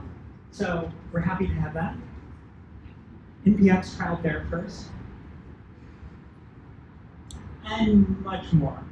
There's cross-registry package locks, where like you can have a single package lock and use it with the public registry and go behind your corporate firewall and use the private proxy registry that they're running, and it will still work. You can use project level pre-install lifecycles now, which are done before everything else, so you can modify node modules. Install summaries are no longer, a giant tree the size, 20 times the size of your terminal. It's now like 3 lines. Like, you asked for these 3 things, I gave you these 3 things. Also, here's all the stuff, the number of adds, removes, updates, moves that we did. JSON files, your package JSON, package lock, we preserved however much indentation we're using. After years of people complaining to us about this, we finally did it. We use SHA-512 now. Yeah. So, SHA-1, most of the registry still has all SHA-1, but if you publish with NPM5, you get a SHA-512 as well. And NPM5 will use the SHA-512 in preference to the SHA-1. And NPM-LS can now show you missing dependencies even deep in the tree if you've got a package lock. So if you haven't installed anything yet, you can still npm-ls and see the entire tree if you need to. NPM5 is built for easier contribution, and we've seen more contribution in NPM5 than we have in a very long time. In particular, by splitting these things out into separate modules. So the existence of these Potch and the cache and make fetch happen, they allow us to isolate a single feature in a new code base that's well documented and heavily tested and far more approachable than the main NPM code base. So if you're interested in getting involved, this is a great time. If you're interested in getting involved, there's a new little community thing. This is actually a URL because we live in the dark days of evil TLDs. Package.community. If you go there, you can get an invite to a Discord channel that is it's full of people who write package managers. It's actually what it is. So we've got ourselves, and we've got the guy who wrote PNPM, and we've got the authors of the Go package manager, and some others. And because we realized there were like cross concerns between languages, and we all need to feel to have a venue to talk about it. But we also want just general community members to come and join us there.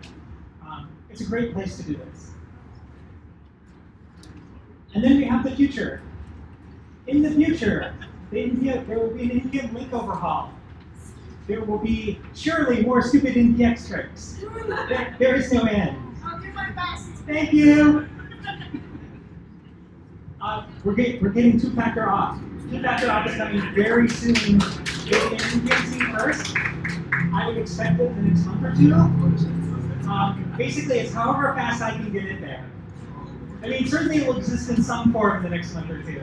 Yes, Lori is going, why are you saying dates? But soon, very soon, actually, it may exist in a separate tool entirely first, and then exist in NPMC. We will hopefully sometime this year see new registry APIs. I don't know what they'll look like, or how complete they'll be, but it's something that we're starting to work on.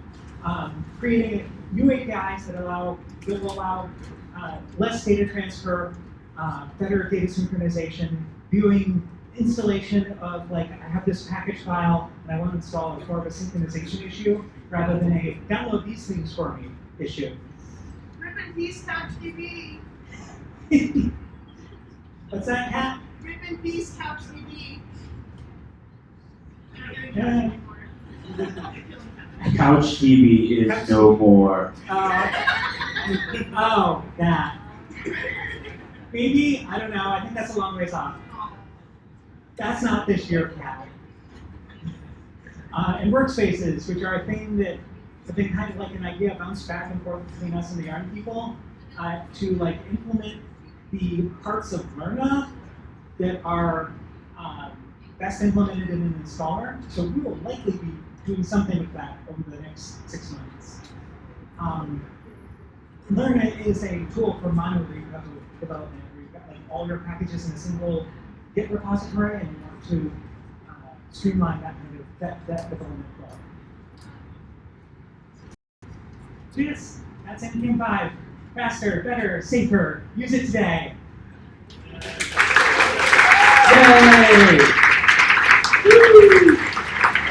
That's a problem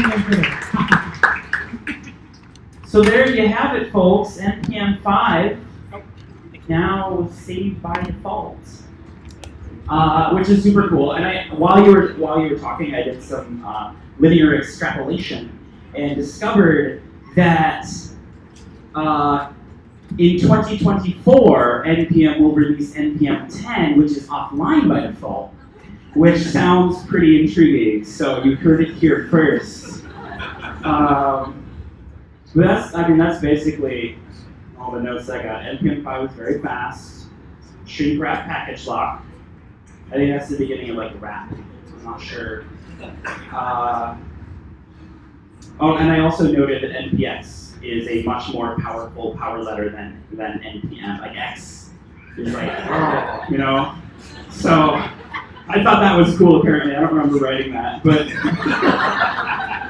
And then I was like, oh look, all of these package maintainers in one place. There's a joke there somewhere. I'll let you figure that one out. Anyway, see a package of package mates. Come on, it's like it was like a meta. That was kind of funny. Anyway, so it's intermission time, which is a bit of a misnomer because we're in Soma, not intermission. But you know, so go get some beverages, but not like the kind that we get later, the kind that are available here, right over there. Is mine there? We have Justin coming up at the end of intermission, and yes. Malte and Yes. Potch. Yes. So All of those things are correct. And if you have an interest during the intermission, I'm going to do a little periscope. So if you have something you'd like the world to hear, or whatever subset of the world actually lacks the common sense to follow me on Twitter, come and find me, and we're going to tour the place. And I'm just continuing to talk, like kind of ramble on to see how long people will linger before they actually get the clue that I don't have anything of substance to say. So, I mean, you know, you're going to wander. Well, hey, Ryan, is this See, no, you don't know when to jump far in. enough to put on my... Oh, how are they all right? Is that what you're asking me? Sorry? Yeah, we can definitely run along with you. Well, that's actually a funny story. So, I don't know why I said funny, because it's actually not that funny. Like, I was on by the train station the other day, and there was a gentleman who was like texting me walking, and he like he stepped right in front of the bus, and the bus driver, I guess, like, sped up. And basically what happened is the guy was hit so hard, like, and inevitably, eventually, at some point, ended up having to amputate his entire left side.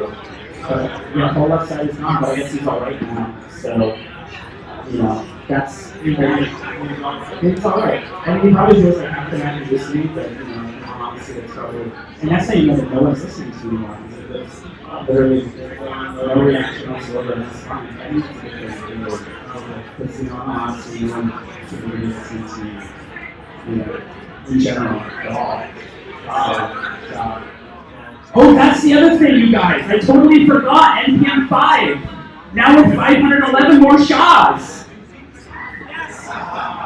Yeah, that was the other thing I wrote down. Okay, as you were.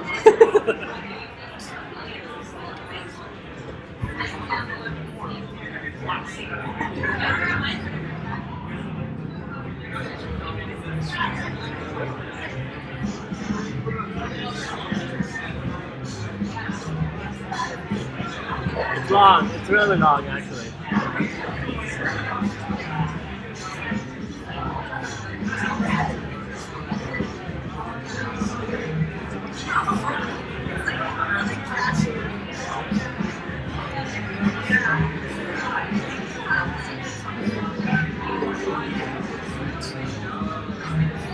Got a couple fans. Wait, I saw your social links.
Actually, we should probably get started. We're like 20 minutes behind.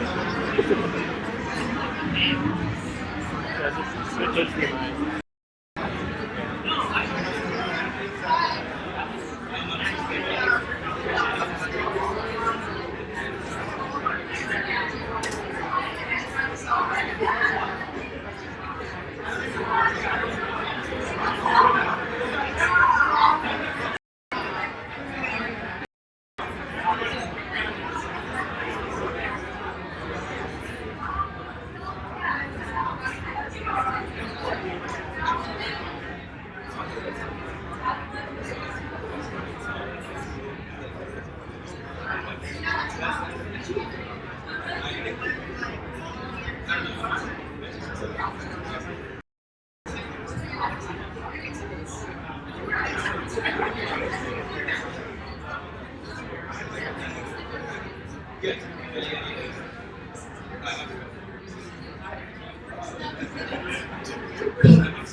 Hopefully this doesn't destroy the zero. Can you just let it play a little bit? Can you just let it play a little bit? So sweet. Well, the first discovery I made that I thought was kind of cool. I didn't think this was possible or reasonable, but oh, you're ready already? Jeez, man. It's like you've done this before. I was going to show you the cool thing with the tube. Now I can't. I'm ready already. Whoa. Hello, Will. Okay. I don't even know where that's coming from. Is it yours? Or is that house music? Hello, Will. That's your presentation making that sound? Okay. Someone told me you had a multimedia presentation. While we return to JavaScript, what does while we return to JavaScript, what does while we return to JavaScript, what does while we return to JavaScript, what does I literally don't know what's happening. Why do you reconcile the code? Well, people got mad when I put it all in one file. People got mad.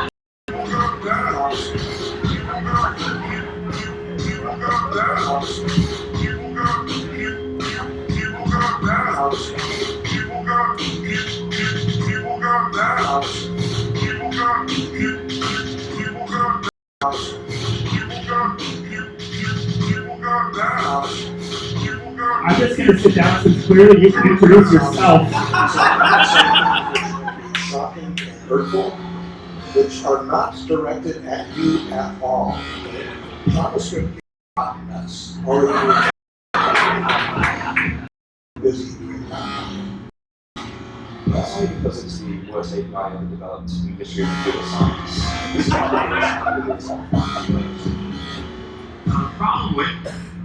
The problem with, as everybody knows, right, with JSON, is that when you fill up the server, what is in there? What is in there? I don't know. The game systems something with tree shaking. What? I didn't really get that. Tree shaking. Tree shaking. Because it needs more terms that no one understands. Just some generic information. No, it's not scary at all. Higher order functions. No, it's not scary at all. Functions within functions, etc. No, it's not scary at all. The flow of data, inputs and outputs through the program. The concept of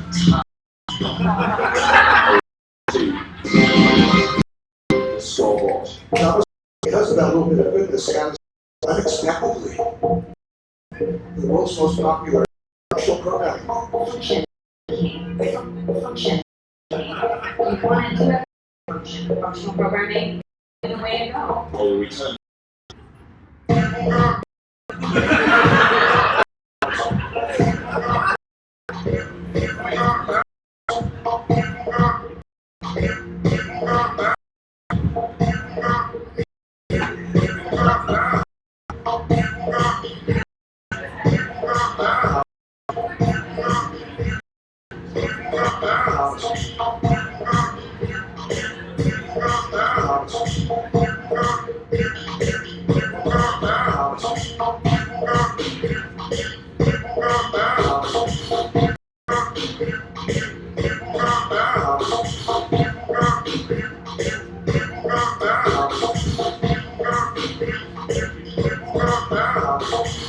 There's more. There's totally more. There's always more.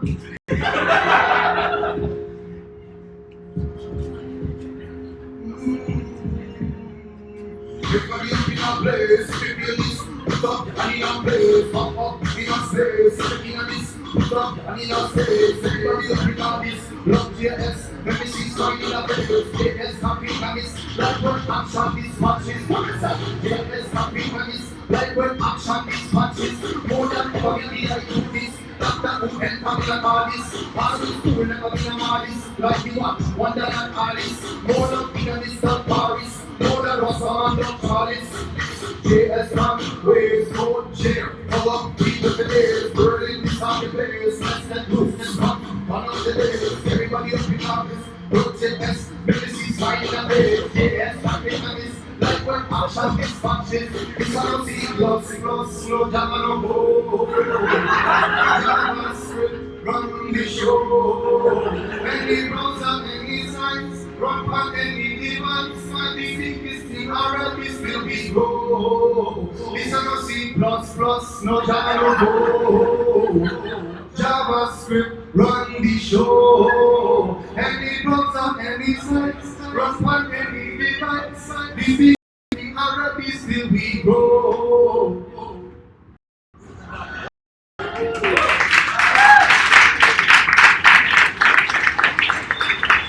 Yeah.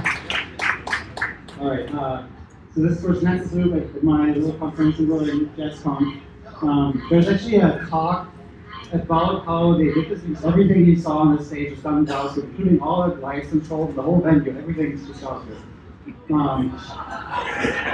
We had like this group, he built an A-frame VR model of the stage and uses CSS animations to make all these. This is like a diss here. I'm not kidding you.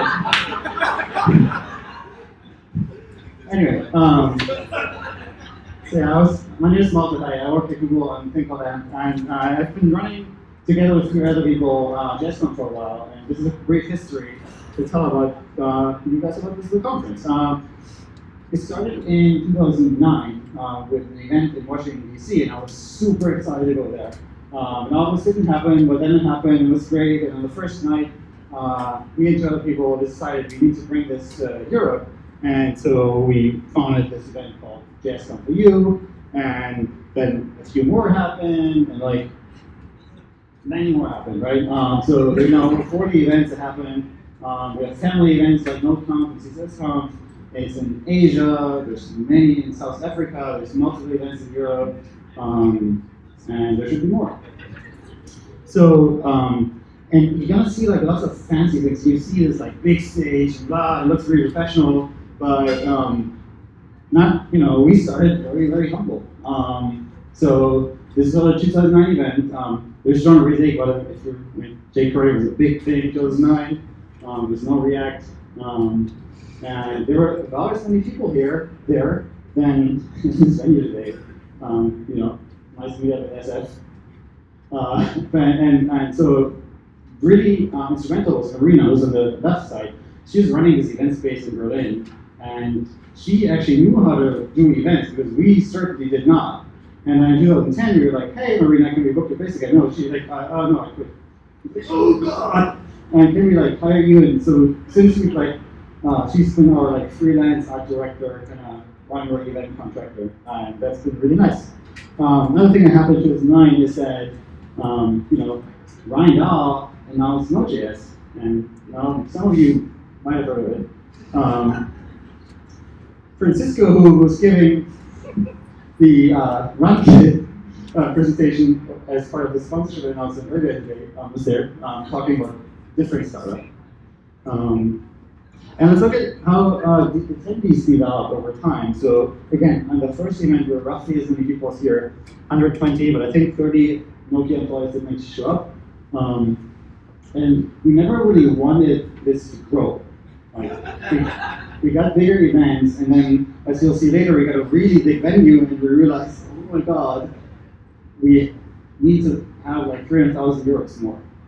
And so we said, what if we don't declare ourselves sold out at last year's like event? We realized, okay, we can actually sell 1,000 tickets.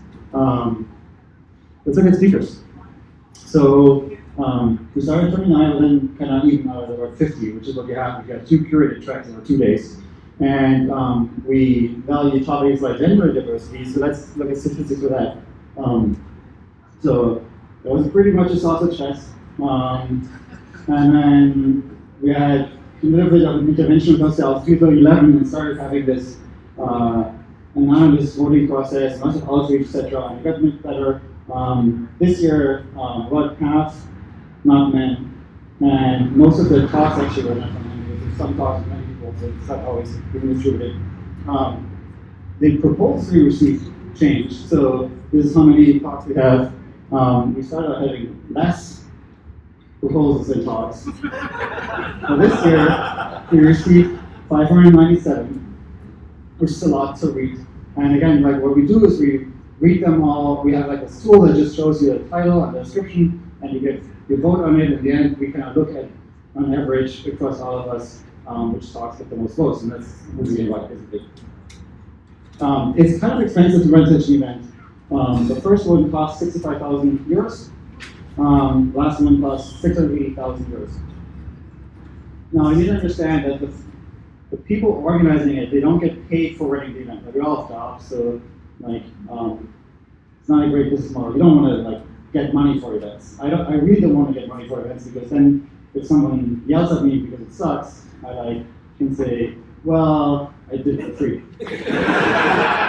So, but you know, you have to like pay for food.